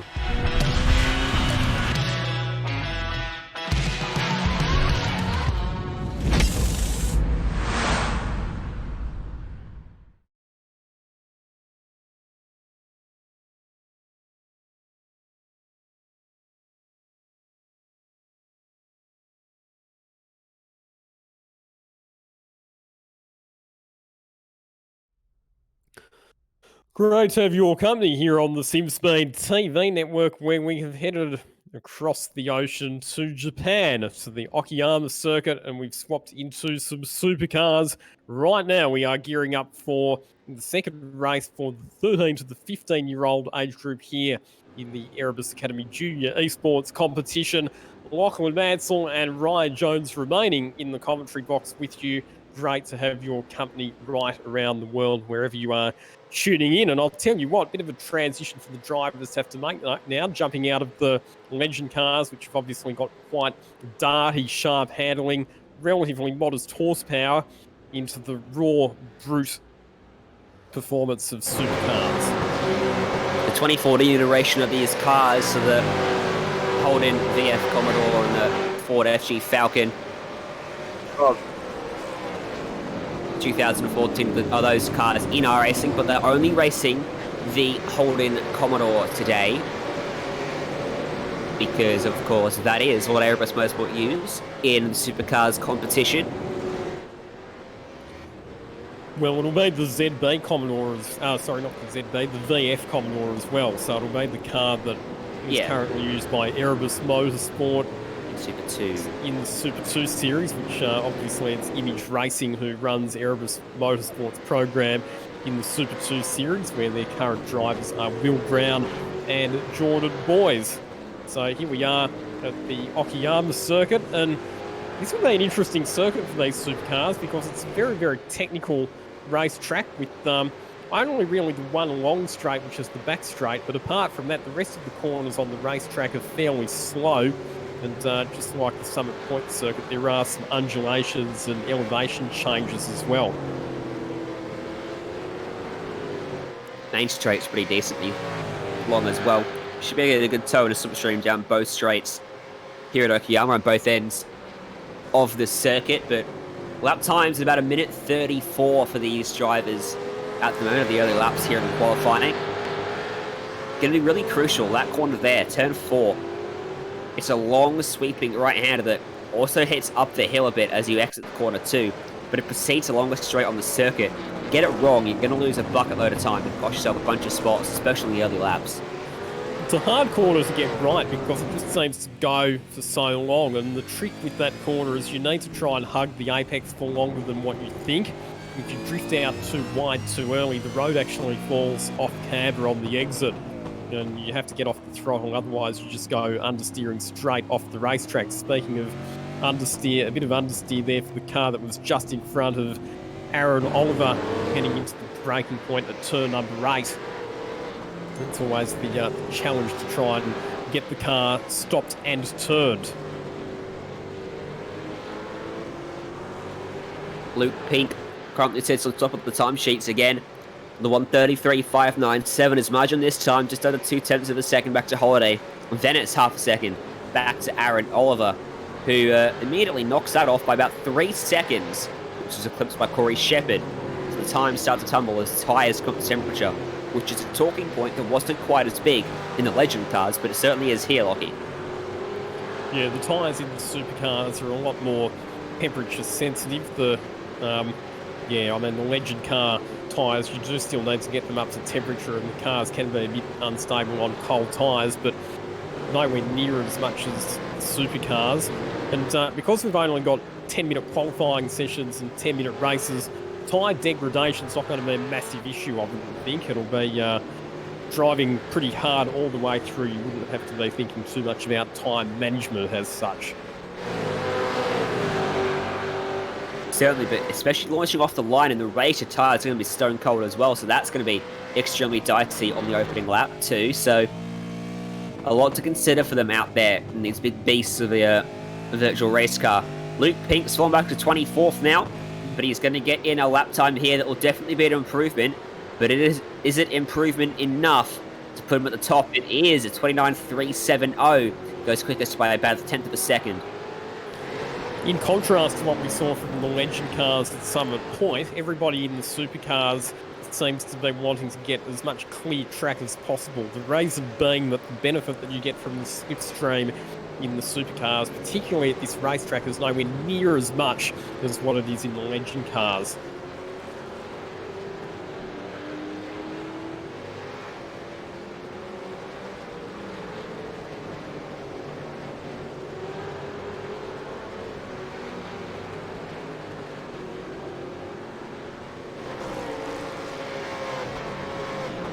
Here's Harrison Dengate, loving the livery on Harrison Dengate's car. He's gone for the retro Chickadee Covior livery, as per the one that was run by Alan Dryce and Graham Bailey en route to their Bathurst 1000 victory back in 1986. You know your stuff, don't you? All your paint jobs and your history. I imagine that Lockie is sat there sometimes with a book the size of a small person, just filled with facts and stats. And the person who wrote that book, or those particular books, would be one Aaron Noonan, who has spent even more time than me poring over results and statistics and numbers. It's a mark of a good commentator. Know your stats and spend more time looking up stats than commentating, I dare say, sometimes, Lockie. Always about being well prepared, that's for sure, as we watch Callum Pratt coming down at the main straight. So at the moment it's Luke Pink on top, 1 minute 29.3, so he's on target for back-to-back pole positions. Corey Shepherd second by 0.1 of a second, then it's Stephen Sabellis. Back to Harrison Dengate, Aaron Oliver, Dylan DeBono, Harrison Sellers in at 7th position, Jack Childs, Will Newell, and Bo Russell rounding out the top 10 at this stage. Just two drivers yet to set a time, Brodie Saunter and Peter Taylor. 34 cars have set times, 36 in total on the session. Callum Pratt is back in 16th at the moment, but he pops up very late, didn't he, in qualifying at Summit Point, Lockie, so we'll be keeping an eye on him to see if he finds a lead improvement similar to that.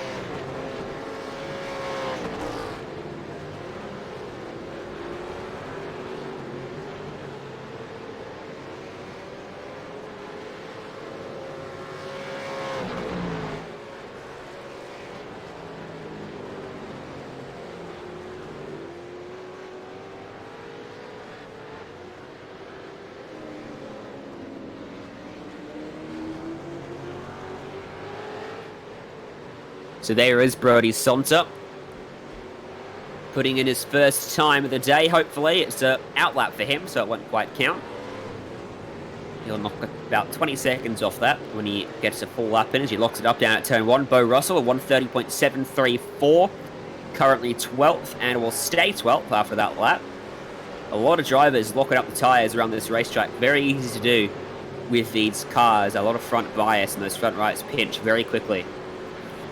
And especially having just jumped out of the Legend car as well, the brake pressure and brake modulation required to get the car stopped is going to be very different compared to the Legend car. I just saw him there, I think it was Dylan DeBono running a Highway Patrol police car livery on his VF Commodore. There it is.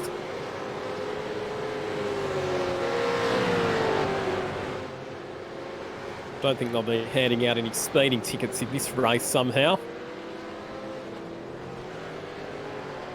Hope not.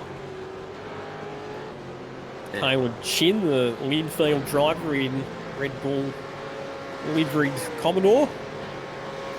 That's not going to win favours over on the race control booth, is it? No, not when it's an Erebus Motorsport competition. Actually, there's been a few Red Bull / Triple Eight liveries. Oh, Callum Pratt loses it out of turn number 10. Just loses the rear end as he went to get on the accelerator to exit that corner and ends up in the fence on the inside. Very easy to do in these cars because of the amount of horsepower that they produce.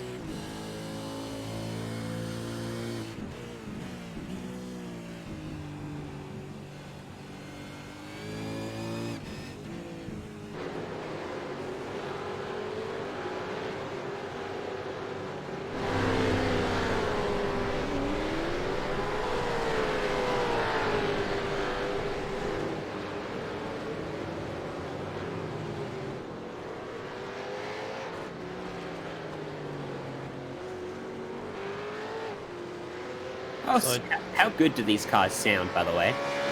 They do sound awesome. Nothing like the exhaust note of supercars in full flight. iRacing have done a fantastic job of replicating the exhaust note and making it sound just like it does in real life. But not sure about you, Ryan, but I can't wait for the real life supercars to be back on the racetrack and to be able to hear their exhaust note in the flesh. Oh, well, you know, you'll have that opportunity, I won't. I think all the ones in me are not going to quite make the schedule, unfortunately, as... I don't even know if they're letting media people into Sydney Motorsport Park. I'm not sure that we're classified as essential personnel. Supercars media, yes. Depends if your category is going to make the... Well, they're not running, but they've already announced that for the Sydney Motorsport Park Supercars round, they're not going to be running any support categories. So surely it will come back to normal. Right now, sim racing is biting our appetite for now. And Lockhart Brownlee flicks out of the final corner there. That's not going to do well to his lap. Luke Pink, can he find a late improvement like he did in race 1 to extend his margin? He does. It's now 0.2 of a second, the gap between your top two. Corey Shepherd sat in second, 0.6 back to third. Aaron Oliver back in 7th. Will not improve on his lap. Well, Luke Pink certainly demonstrating to us so far, isn't he, why he was the overall winner of this competition for the 13 to the 15-year-old age group, because he's taken pole position fairly comprehensively for both of the different races that we've had. All he needs to do now is convert it to a race win, and he'll complete the clean sweep. Here's your starting grid for the supercars at Okayama. Luke Pink on pole, ahead of Corey Shepherd. Then we go back to Stephen Sinellis, Harrison Dengate, Hugh Barter and Dylan DeBono. Aaron Oliver out of position 7 back to Jack Childs, Harrison Sellers and Will Newell completing the top 10. Just outside of that top 10 will be Michael Yip and Bo Russell. Corey McFarlane and Marcus Kajak on row number 7. Textar McCoy and Bailey Frid on the 8th row of the grid ahead of Ben Holiday, Callum Pratt, Max Christensen and Hayden Sell. Alex Garden will line up out of position 21 ahead of Jason Furness. Callan Chin in 23rd position. Rafe Giovini, who wasn't actually in the previous session, out of position 24. Back to Lachlan Murphy, Troy Brown, Ryan Mueller, Peter Taylor, Max Havert and Lockhart Brownlee completing the top 30.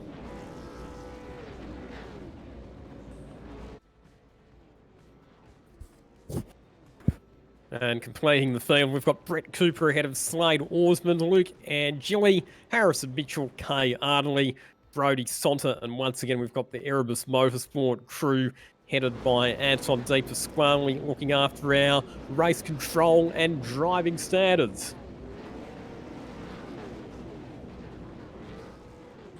Getting set for a start then here at Okayama for the last race of the 13 to 15-year-old competition. The first ever Erebus Junior Academy eSports competition.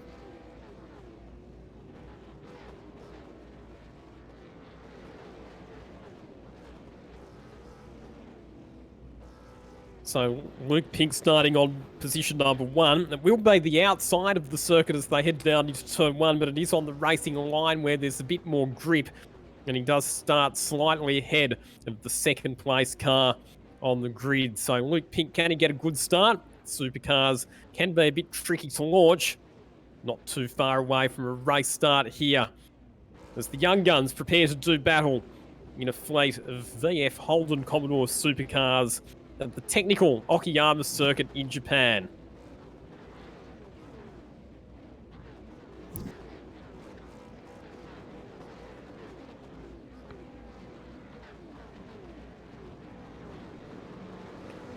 Revs are rising, set for a start.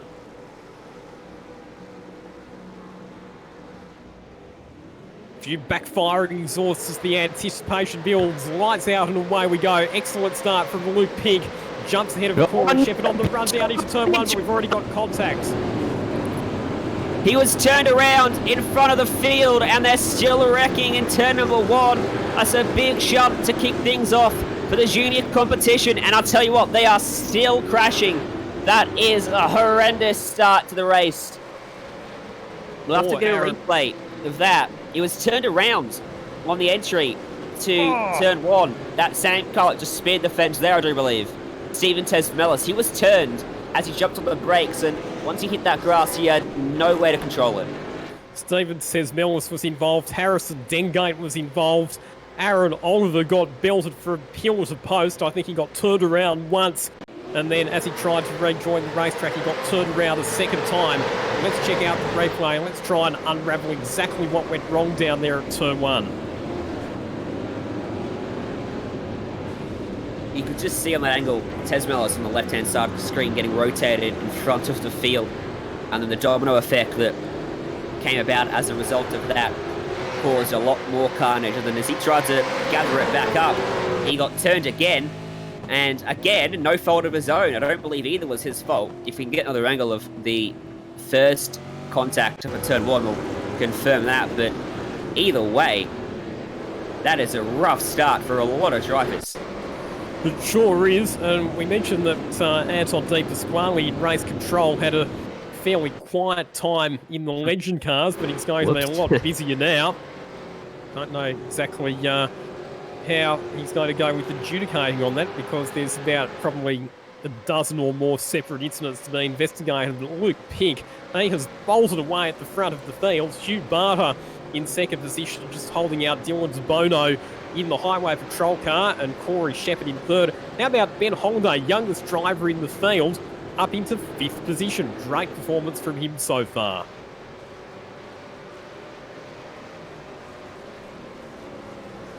Indeed, a lot of drivers have gained a lot of spots after picking their way through that on the opening lap. Ben Holiday's up 12, Textar McCoy's up 9, Callum Pratt's up 10, Cullen Chin is up 14, and Hayden Snell up 10. What about Brody Sonta up 25 spots on the opening lap? Not bad, and it just goes to show, doesn't it, that sometimes it's just about keeping your nose clean, being able to read the play on the racetrack and being able to know which way you need to go to avoid getting caught up in any damage. And Brody Sonta has obviously been able to read things very well there. Here's the contest for positions 4 and 5 between Dylan DeBono and Corey Shepherd. Normally we see highway patrol cars doing the chasing, but in this case, Dylan DeBono is the one being pursued.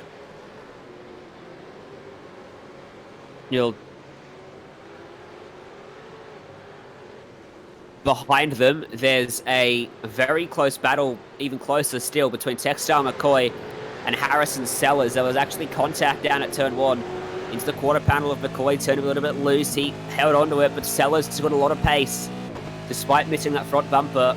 Bonnet and Callum Pratt behind them lurking as well. So here's the move up the inside for Sellers. He pulls it up nicely, gets it turned in as well, and launches off the corner. Executed that extremely well. But now down the straight, he's going to be under a bit of pressure here, Lockie, because the slipstream now favours McCoy as he pulls to the outside. But he will be on the wrong side of the road when they get into the big braking zone at turn number 5, which is the hairpin. You're coming off the longest straight down into one of the slowest corners on the racetrack. And very, very sideways moment there from Sellers to just manage to get it pulled up for the right-hander.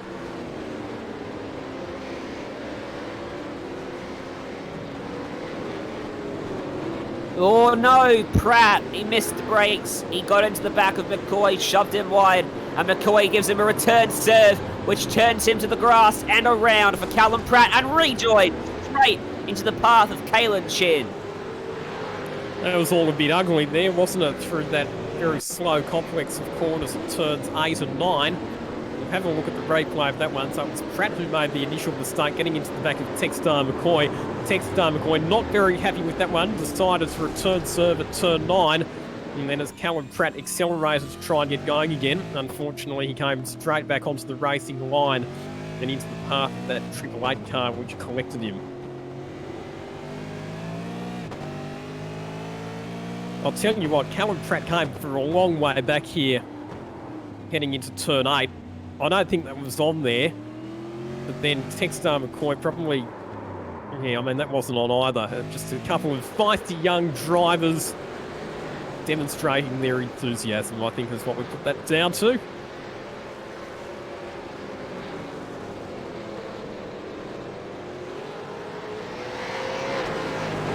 Quite a few cars that are sporting a fair bit of panel damage at the moment as well. There's cars that have got bonnets and boots and rear wings all missing. I think probably over half the field was caught up in that calamity down at turn 1 and 2 and 3 that kept on going for. And that's why we're seeing so much damage out there in after just 6 minutes of racing here at Okayama. Luke Pink, though, he was the only car to be ahead of the drama up at the first corner, and he's got a margin of 2 seconds now as a result, as he begins what should be 3 laps to go out there at the front of the field. And unsurprisingly, Luke Pink has recorded the fastest lap of the race as well, minute 29.2, which is half a second quicker than what anybody else has been able to record. Max Christensen defending from Will Newell at the moment. Contest positions 14 and 15. We know that Will Newell is fairly fast, but he was one of the drivers caught up in that pandemonium on the opening lap. And he gets down the inside to gain a position at turn 1. Look at the damage to his car, the front right and the rear end really bent up. And the chasing car, Max Christensen, not much better off either. They're hurting their pace a little bit, but they're equally damaged, so they remain even.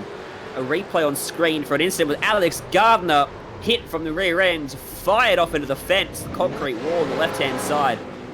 And he got served. Yeah. Battle continues for positions 3 and 4 between Dylan DeBono and Corey Shepherd. These drivers are fighting over a spot on the podium, which does equal a prize thanks to Erebus Motorsport.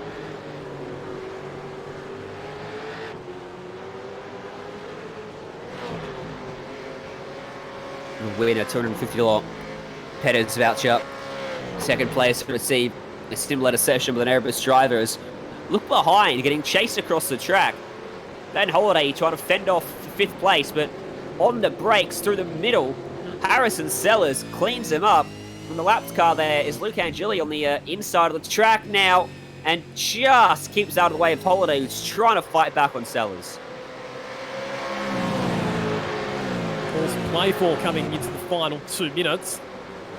And again, you've got a few cars that were involved in that incident on the first lap who were out of position and who were trying to fight their way back up through the field. So Sellers on a bit of a charge. We saw him get past Textar McCoy a couple of laps ago. He's now moved up into the top 5, getting ahead of Ben Holiday as well. Oh, down the inside. No, that was Ben Holiday trying to recapture the position under brakes at turn 5. Couldn't get it stopped and makes contact there with Sellers, and both of those cars go tumbling off the racetrack and down the order. Those rears, once they pinch, there's no getting them back a lot of the time. And unfortunately, Sellers was a very innocent victim in that, caught on the outside, blindsided by that spinning car. Up the inside, almost tagged him. It was almost a repeat of McCoy and Pratt, but just kept it off the back of them. They didn't actually lose too many positions. They fell back behind Textar McCoy and Harrison Dengate. They're currently sitting in position 7 and 8. We are on the final lap now. And no doubt Harrison Sellers will try and get that spot back from Ben Holiday.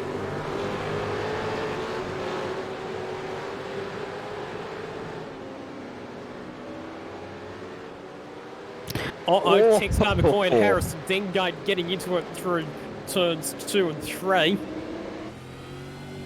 Cars are right on the limit of adhesion there, so it's not a spot where you really want to be making contacts. That could have had very ugly consequences for both of those drivers, but thankfully they were managed to able to keep it on the black stuff, just. They're trying to get by Luke Angeli here. Everyone locks the brake down into the hairpin. Angeli runs off the racetrack. That allows McCoy and Dengate to get on by with relative ease.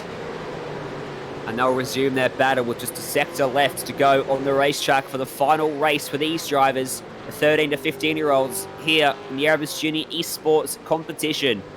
What a performance it's been from this young driver from the Gold Coast, though. 15-year-old Luke Pink, victorious in the Legend cars, victorious in the Supercars, 2 pole positions and 2 race victories. There's no question that he is a deserving competition winner, and no doubt he will very much look forward to that karting training session that he gets with Dave and Sarah and the crew. Dengate loses out to McCoy, who takes home the final spot up inside of the top 5. Dengate 6th, Holiday 7th, ahead of Sellers, and 8th after their paddles and contact they had throughout the race. So Luke Pink, therefore, gets another $250 voucher thanks to Petters, so he's now got $500 worth of Petters suspension vouchers to spend. Second place in that race will pick up a 2-hour simulator session with an Erebus Motorsport driver. And once again, our third place driver, Corey Shepherd, will score an Erebus Motorsport merchandise pack. So the simulator session going the way of Dylan DeBono. We'll run through the rest of the order. Hugh Barter in position 4. Textar McCoy in 5th position ahead of Harrison Dengate. Back to Ben Holiday, Harrison Sellers, Hayden Sell, and then Brody Sonta completing the top 10. Just behind them was Brett Cooper, Kalen Chin in 12th. Ryan Mueller in 13th, Marcus Kajak, 14th. Max Christensen, Callum Pratt, Jason Furness, Harrison Mitchell, Kai Ardley, Corey McFarlane to be a top 20. Then it was Alex Gardner ahead of Will Newell. And we're getting back into the drivers who are involved in the opening lap damage. Lachlan Murphy in position 23, back to Jack Childs, Aaron Oliver, Bailey Frieden, Lockhart Brownlee, Troy Brown, Rafa Giavoni, and then Slade Osmond completing the top 30. Peter Taylor, Bo Russell, Luke Angeli, Max Havett, Michael Yippin. Steven Tesmelis rounded out your field. The 13 to 15-year-olds wrap it up for this afternoon, but we've still got one more race to come. Indeed we do. So the final race on our program for this afternoon will be the 16 to the 18-year-olds doing battle in Supercars here at Okayama. A break here on SimSpeed TV. Back with our final race very soon.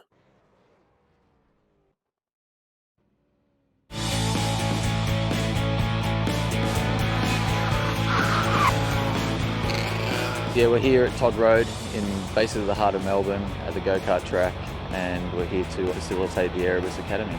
It's a fantastic program Erebus has set up to encourage young kids into motorsport and show them how to go about it and to look up to myself and Anton. We are here to endorse our Erebus Academy with Dave, Sarah and all the young kids here. We have a few karts, having a bit of fun and sort of trying to give a little bit of advice to the young kids and give them a bit of direction in motorsport. Tell us a few of the tips the drivers gave you. Try to be really smooth and get on the gas when you feel like you can get on the gas. And did you do that? Yeah, tried my best.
Welcome back, everybody. You are watching the Erebus Academy Junior eSports competition presented by some fantastic sponsors, including Penrite, Petters Suspension and Brakes, Sarah Driver Development, Norwell Motorplex, Just Send It, iRacing Series, and of course you are watching it right here on the SimSpeed TV network. Ryan Jones and Lockie Mansell in the commentary box talking you through all of the action. We've got one race to go. The 16 to the 18-year-old drivers battling it out in Holden VF Commodore V8 supercars at the Okayama circuit in Japan. And then we're looking to put on a really good show to finish off our afternoon here on iRacing.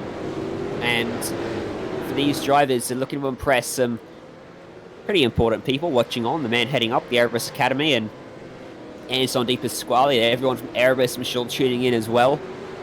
It's a decent spot to get your name known, but a lot of these drivers in the 16 to 18-year-old category we've seen every week in the very laid-back Just Send It series, where despite its nature, we still see the incredibly quick people prevail.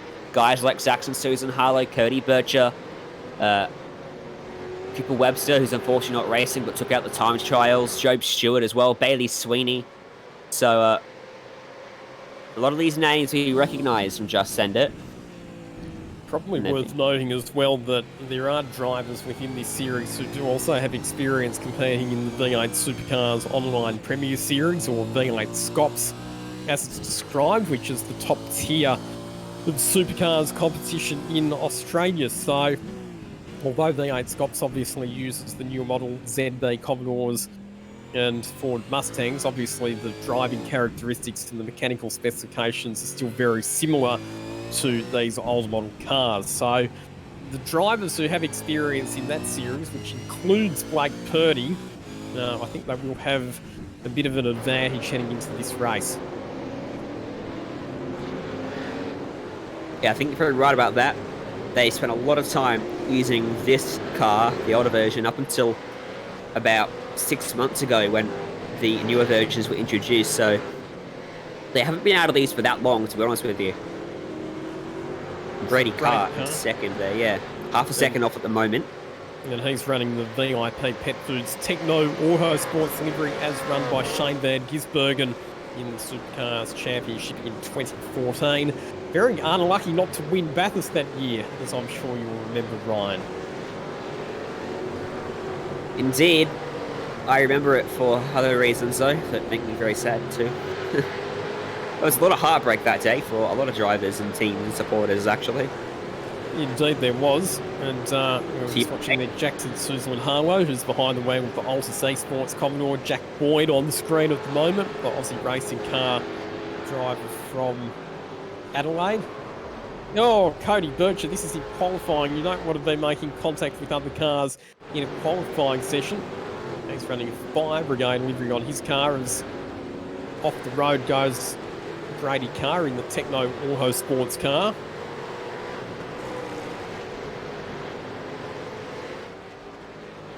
Jack Boyd currently fastest in the session ahead of Blake Purdy and Cody Bircher, but we've still got just under 6 minutes remaining in the session. A second covering your top 20 at the moment. Still some big names down the order. Yet to put in a good lap on warm tyres. Of course, running a new tyre model version 7.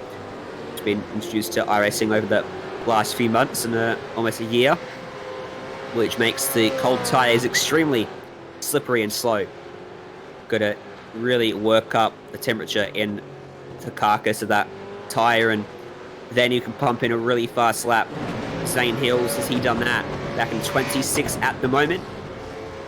As Blake Purdy improves on his lap at the top of the timesheet. So 130.192 for him. That'll put him up into 14th place as Miles Burgess in 5th. Doesn't find an improvement. Job Stewart buried down the order at the moment, but moves up. He's not buried down the order anymore. He's provisionally on the second row of the grid, 0.065 of a second behind Blake Purdy, and Jackson Suzlin Harlow on a flyer at the moment as well. He's behind the wheel of the Altus eSports Commodore. He's been one of the front-running drivers within the Just Send It series. Comes comes out at the last corner, turn 11, accelerates down to the finish line. What's the time like for Jackson Suzel and Harlow? The answer to that question is that it's good enough to move him up to position number 1, a minute 29.0, 0.3 of a second quicker than Blake Purdy. Pretty fast. Reece Cohen, what can he do? Back in 35th at the moment. Finds an improvement that puts him up into 12th place, so big gains for him on that lap. And Cooper Johnstone currently sitting in 7th, which is about where he was racing during race 1 in the Legend car as well.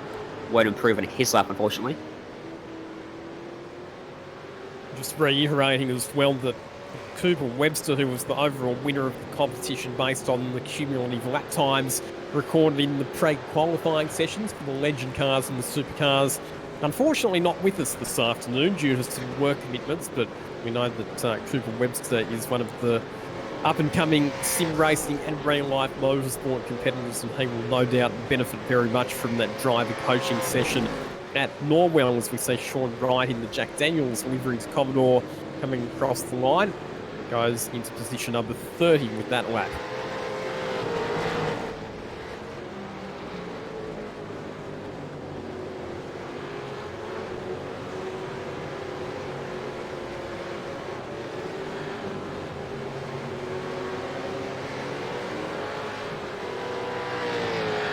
Don't forget, if you're a fan of this iRacing stuff, as you were at know, Lockie, here on SimSpeed TV, we do a lot of it.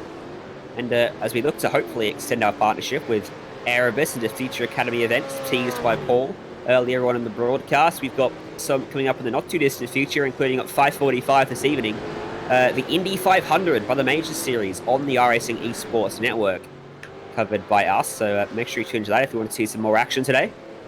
8 p.m. tonight as well, we'll be going racing for the Circuit XL A-Series, which utilises TCR cars. They're off to the Monza circuit in Italy for a pair of 30-minute races tonight. You're covering that up. I am covering that. Myself and David Hayes will be behind the microphone for that one. And you'll be sick of my voice by the end of the weekend, because then tomorrow night we've got the Carbon Gaming GT3 A-Series, which will be a 90-minute endurance race from Phillip Island. Bo Albert and yours truly behind the microphone for that one. And that's an event and a series that attracts a lot of real-life supercar drivers, including Shane Van Gisbergen and Chaz Bostert, Todd Hazelwood, Macaulay Jones, and plenty of other real-life superstars that you'll get to see in that series as well. So plenty of racing to watch on the SimSpeed network, and if you want a full rundown of our recommended events for you to tune into over the next 7 days, head to simracingoz.com, Australia's first dedicated sim racing news website, where this morning I published my editor's picks of the races to watch over the course of the next week. A lot of these drivers have been the 2K Cup coverage as well tomorrow night, which, now that I think about it, isn't on SimSpeed TV, so ignore that. But it's on the Global Sim Racing channel. SimSpeed and GSRC, both very good friends with each other. And yeah, a lot of the field, both 13 to 15, 16 to 18-year-olds competing in that series with, Van Gisbergen, Liam Lawson as well. Some big name drivers rounding out the season there. But right now, they're on a stage where they can impress some big people. Now they're trying their best, and Harlow has a margin still of 0.3 of a second. Yeah, very impressive lap time from Jackson Suzel and Harlow, minute 28.9. And the best time, just to give you a bit of a reference point. So in the pre-qualifying, both Jackson Suzel and Harlow and Cooper Webster got down to minute 28.6 lap time. So they're still a few tenths away from what they achieved in pre-qualifying. Now, we saw in the Legend cars that Job Stewart snatched pole at the death. Can he do it again? I reckon he might have actually got across the line there just before the checkered flag flew. So he'll get another crack at it here, Job Stewart. But does he have enough life left in his tyres to have another run for it? Unfortunately, I think there are a couple of cars that have spun off the circuit just ahead. And in fact, Blake Purdy's had a moment there coming down to the start-finish line where he's potentially had to avoid a stranded car as well. So a few drivers being a bit compromised here on their final runs as a result of some other drivers spinning or going off the racetrack in front of them. Zane Hills trying to complete his lap. A 130 flat. Is it enough for an improvement?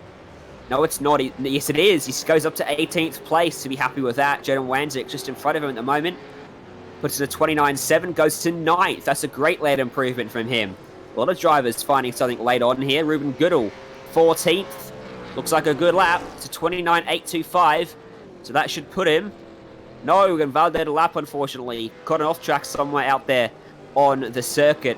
And his lap does not count.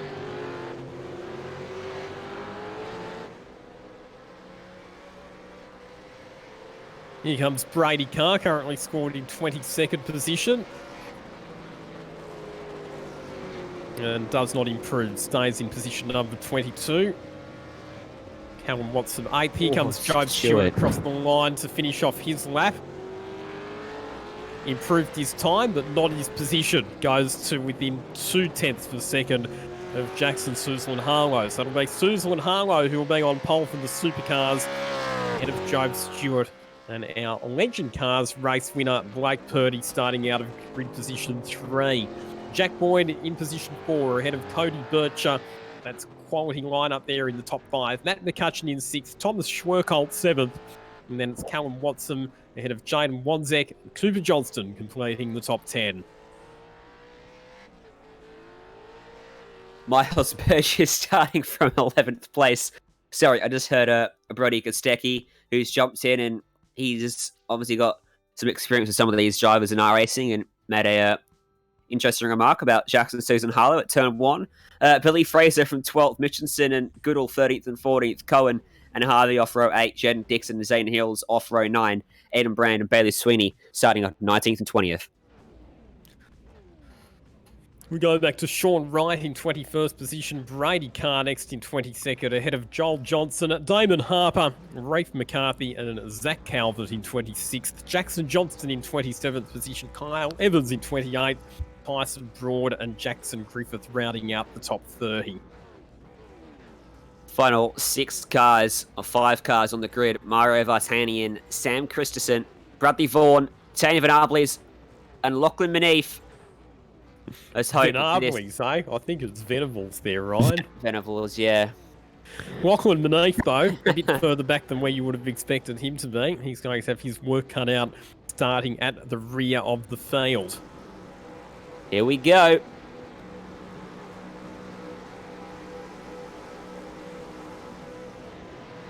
Oh, he's bogged it. He's bogged it down. He's gone nowhere, Lockie. So 2 bad starts in a row for Jackson Suzel and Harlow. That hands the advantage to Job Stewart as they head into turn number 1. And it looks like they've managed to make it through there with far fewer incidents than what we saw from the younger age group, thankfully. So the mass carnage, not so much of a thing in this race, although we do have a couple of cars running wide through turns 2 and 3 they head.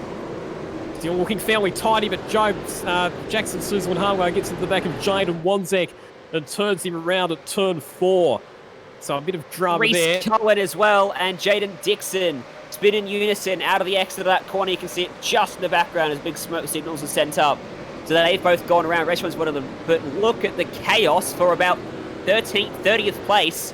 They're 3 by 3 into the corner.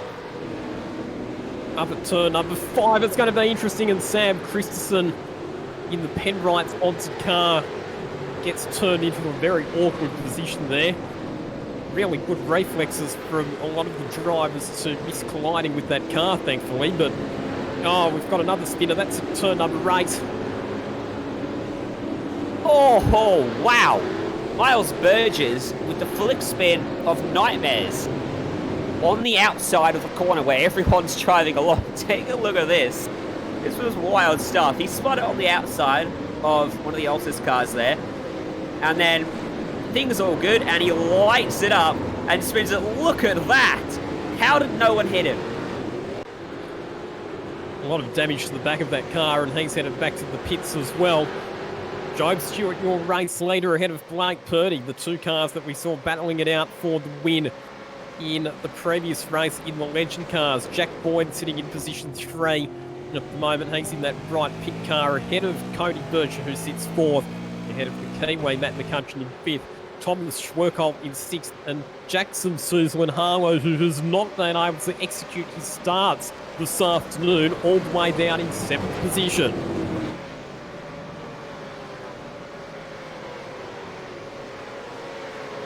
He's really struggled with that, hasn't he? He has, and he'll be kicking himself for that poor start because that's cost him a lot of track position. He's just got back up into sixth place now, but he's got about a second or so up to next car. It's still Thomas Schwerkolt there, unfortunately, has run into a drama down at the hairpin. He's lost it by himself. Rear of the car is over-rotated on entry. It's gone around at him. And such an awkward spot. He got collected by one of the Penrite liveried machines. I mean, it's a very tough spot to try and sort out, and eventually he does the smart thing, I think, and decides to tow back to pit lane. Riding on board with Cody Bircher, who's up behind Jack Boyd at the moment. The battle for what will be a podium position and a prize, thanks to Erebus Motorsport. Cody Birch running a Fire Brigade livery on his Commodore.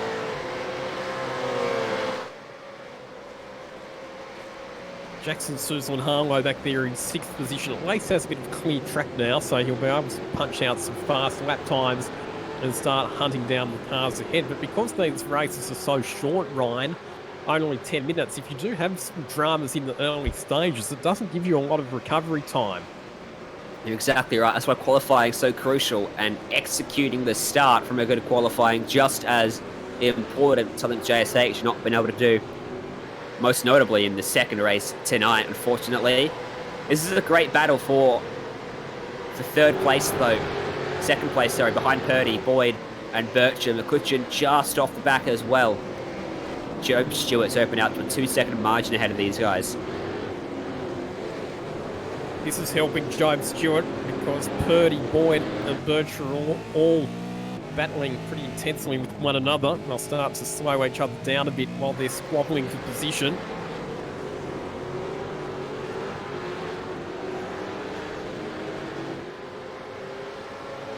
Best lap of the race has been set by Job Stewart, 1 minute 29.1.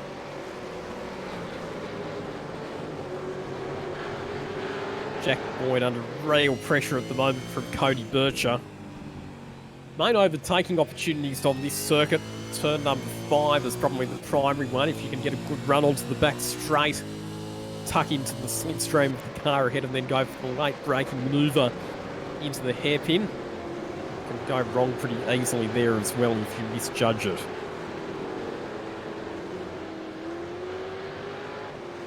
They're sort of stuck in a spot now where none of these guys is close enough to make a move. There's drama further back. That's going to be a replay for us up here. Luke Mitchinson, drama in front. He tries to avoid from the outside of 3 wide. That's not going to be good news for him. And he had nowhere to go and served in the defence there along with Bradley Vaughan. Yeah, 3 wide into turn 2 is never going to end unless you have some seriously good cooperation between all 3 parties involved, which in that case I'm sad to say there wasn't. Look at this, it's 12th place. Christensen locking it up everywhere as Damon Harper applies the heat to that rear bumper, shows the nose, not late enough on the brakes, but it puts Christensen off. He locks it up again, sending smoke signals from the front of that car. Christensen's car looks like it's got some flat spots on those tyres because he's locking the brakes at pretty much every corner. They're up to Harper to try and force him into making a mistake in order to set up the overtaking opportunity. Harper made a mistake actually and lost a bit of time and all that. Good train behind him as well. There's Tane Venables, who's come up from near the back of the grid to be running inside the top 15. So good performance from Tane. Yes, Venables, not Venables.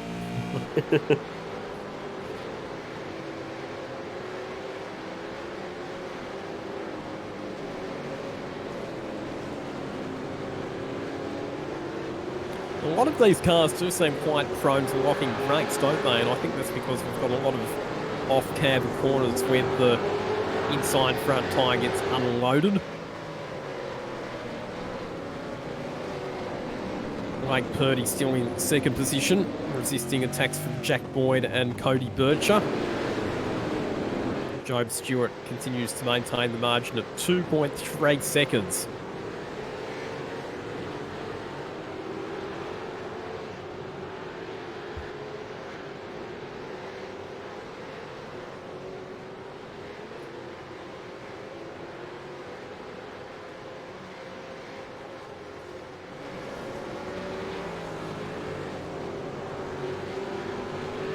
Just 2 laps to go now for these drivers as it winds down to its conclusion, and Joe Stewart looks steady at front, doesn't he, Lockie? 2.5 seconds back to the field. Jackson Susan Harlow's caught up to Matt McCutcheon.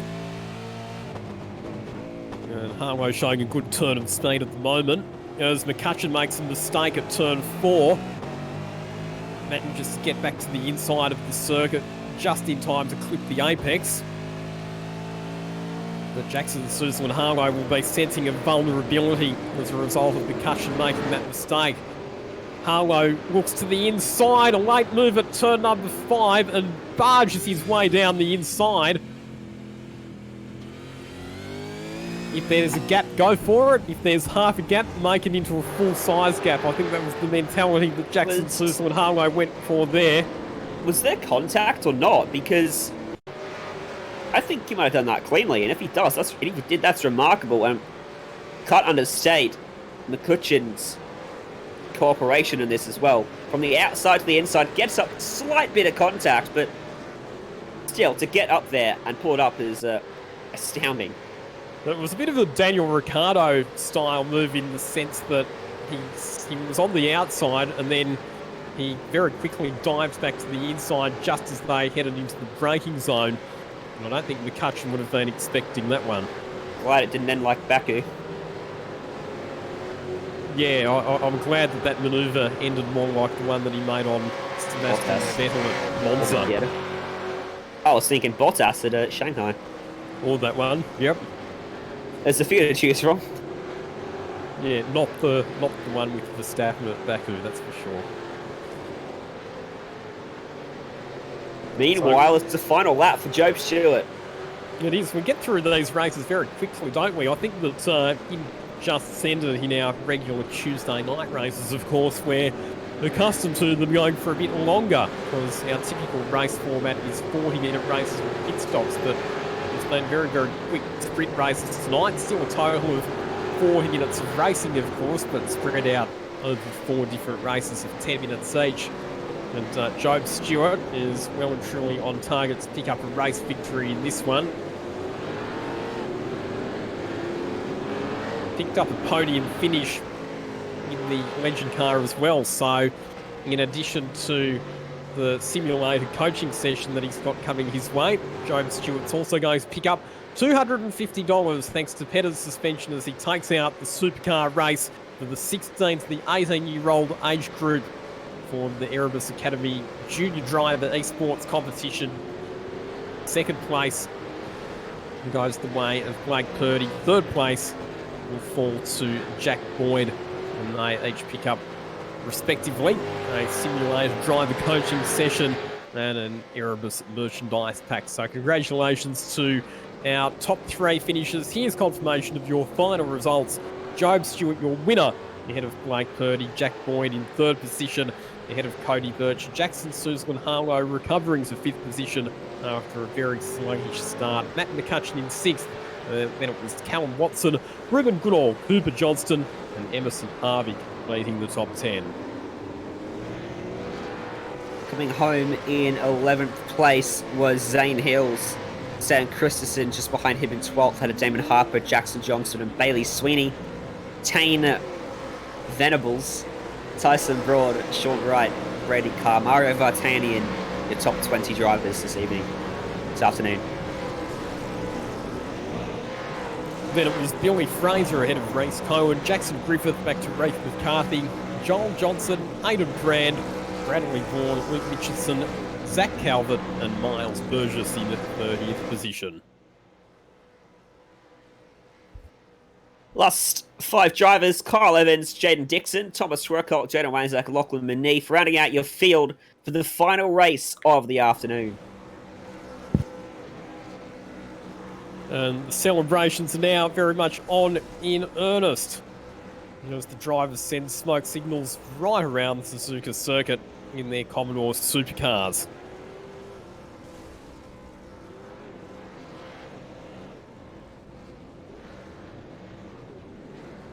So there we go. That completes all of the action for the inaugural Erebus Academy Junior eSports competition. Some very, very deserving talents that we've discovered over the last few days. And we very much enjoyed bringing you the racing phase of the competition to you here on SimSpeed TV.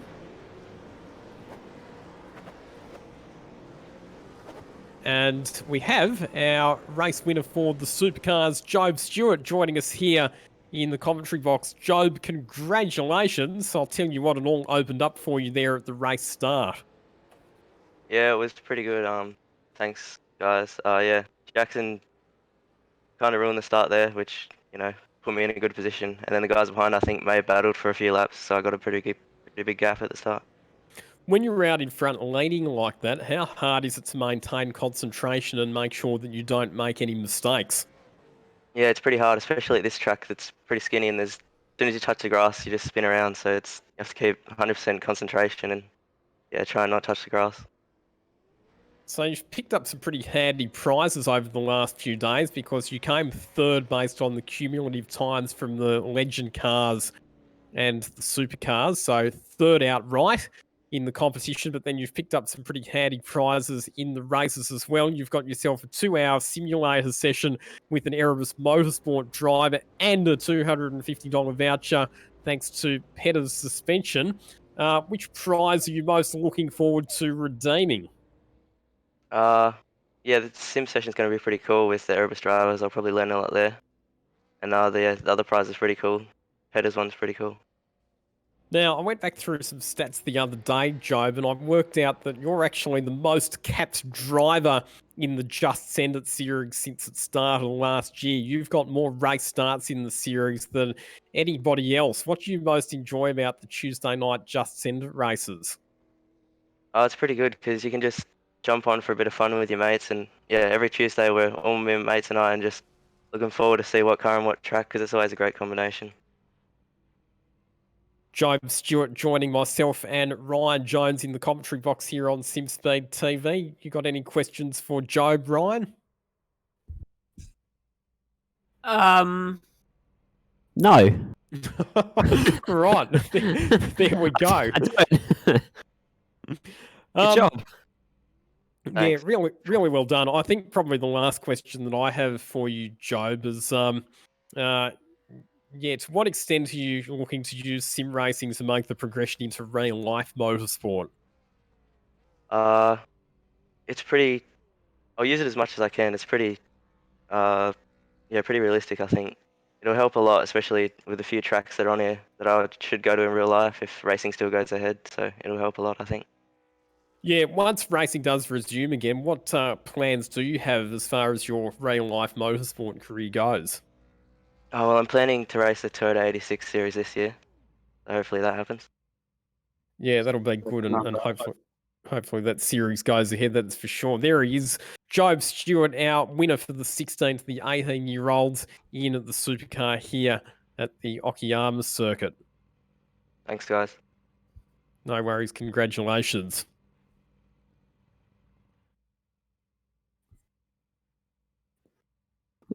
We've also got up here with us our winner from the 13 to 15-year-olds, both races. Luke Pink taking them out very comfortably. Good job. Thanks, boys. How's it going? Not bad. We enjoyed the show you guys put on for us, but for you, it was very comfortable in both races, but it must have been clenched a bit up into turn one of the second race. Yeah, a bit sketchy there. Old mate came up flying up the inside. I feel a bit bad for Corey there. Yeah, really unfortunate, but I suppose it was good for you, wasn't it? Opened up a pretty handy margin.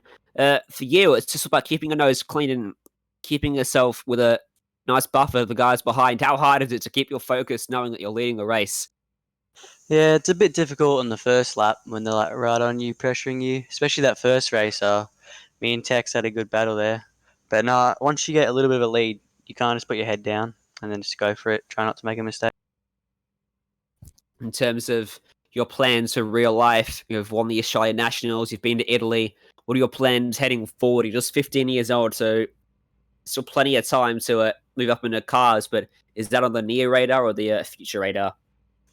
Hopefully the near radar. It just depends on money, I guess.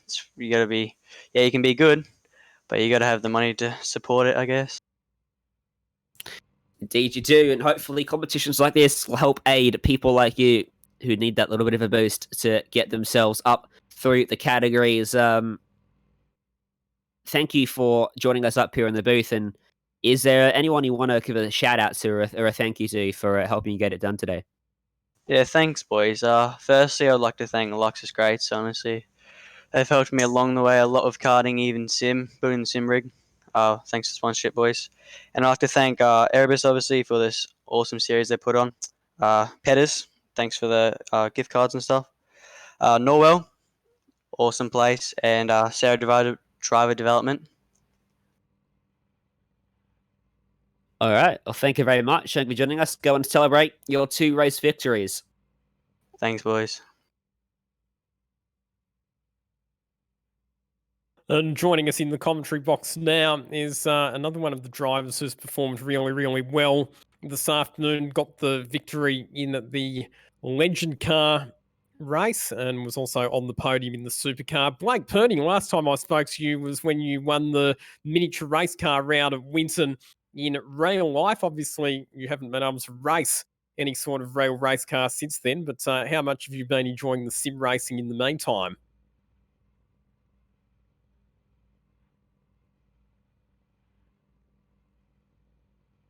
With me, Job and Jackson in the Legend car, and yeah, I was hoping to carry it through to the supercar race. So yeah, that went pretty well as well. So Legend cars and the Aussie racing car that you drive in the miniature race cars, obviously, fundamentally, they're fairly similar with motorcycle engines and their handling characteristics. How much of the Legend car driving characteristics on the sim translate to the Aussie racing car in the real world? I think you won't be able to get a simulator car to be just as good as a real life car, but I think that you can still have just as good as a race as you were in real life because you can still use you can still be smart and push and decide whether to make overtakes and stuff. So I think it's good for building racecraft on the sim. You've obviously picked up some fairly cool prizes over today's couple of races, including a $250 gift voucher thanks to Petter's suspension and a coaching session in the Erebus Motorsport simulator as well. What are you most looking forward to? Yeah, I'll be definitely looking forward to the Erebus simulator. I heard it has a bit of motion, so that'll be something new. But yeah, also thanks to Petters, that's really good price, so I'm happy with that. Just finally, Blake, people that you'd like to thank for their contributions to your racing program in real life and on the sim? I'd like to thank Nippies. They've helped me out so much through the years. And Pursuit Sim Racing, my real iRacing team, they've helped me as well. So yeah, thanks. There we go. Blake Purdy, our winner in the Legend car tonight, and also coming home on the podium in at the Supercars competition for the 16 to the 18-year-old age group as well. And then we'll be pretty happy with the performances today, and a lot of drivers will walk away happy even without getting their hands on some of those prizes because it's a great experience for all those young drivers. Yeah, and again, really, really well done to the Erebus Motorsport organisation. We caught up with Paul Thompson earlier on, who's the one who works away behind the scenes in putting this together as the head of the Erebus Motorsport commercial department. And a big thank you to the Erebus drivers, Anton De Pasquale, Will Brown and Brody Kostecki, who are very heavily involved in the sim racing side of things as well. Just Send It returns, of course, on Tuesday night. We go back to our regular race format with the 40-minute race. The car and the track combination will be announced on social media in the coming days. In the meantime, stay tuned to the SimSpeed TV network for some of the best Australian sim racing events. Thanks to everybody who's tuned in tonight. On behalf of Ryan Jones, Jay Kennedy, and the entire team here on the SimSpeed TV network, I'm Lachlan Mansell. See you next time.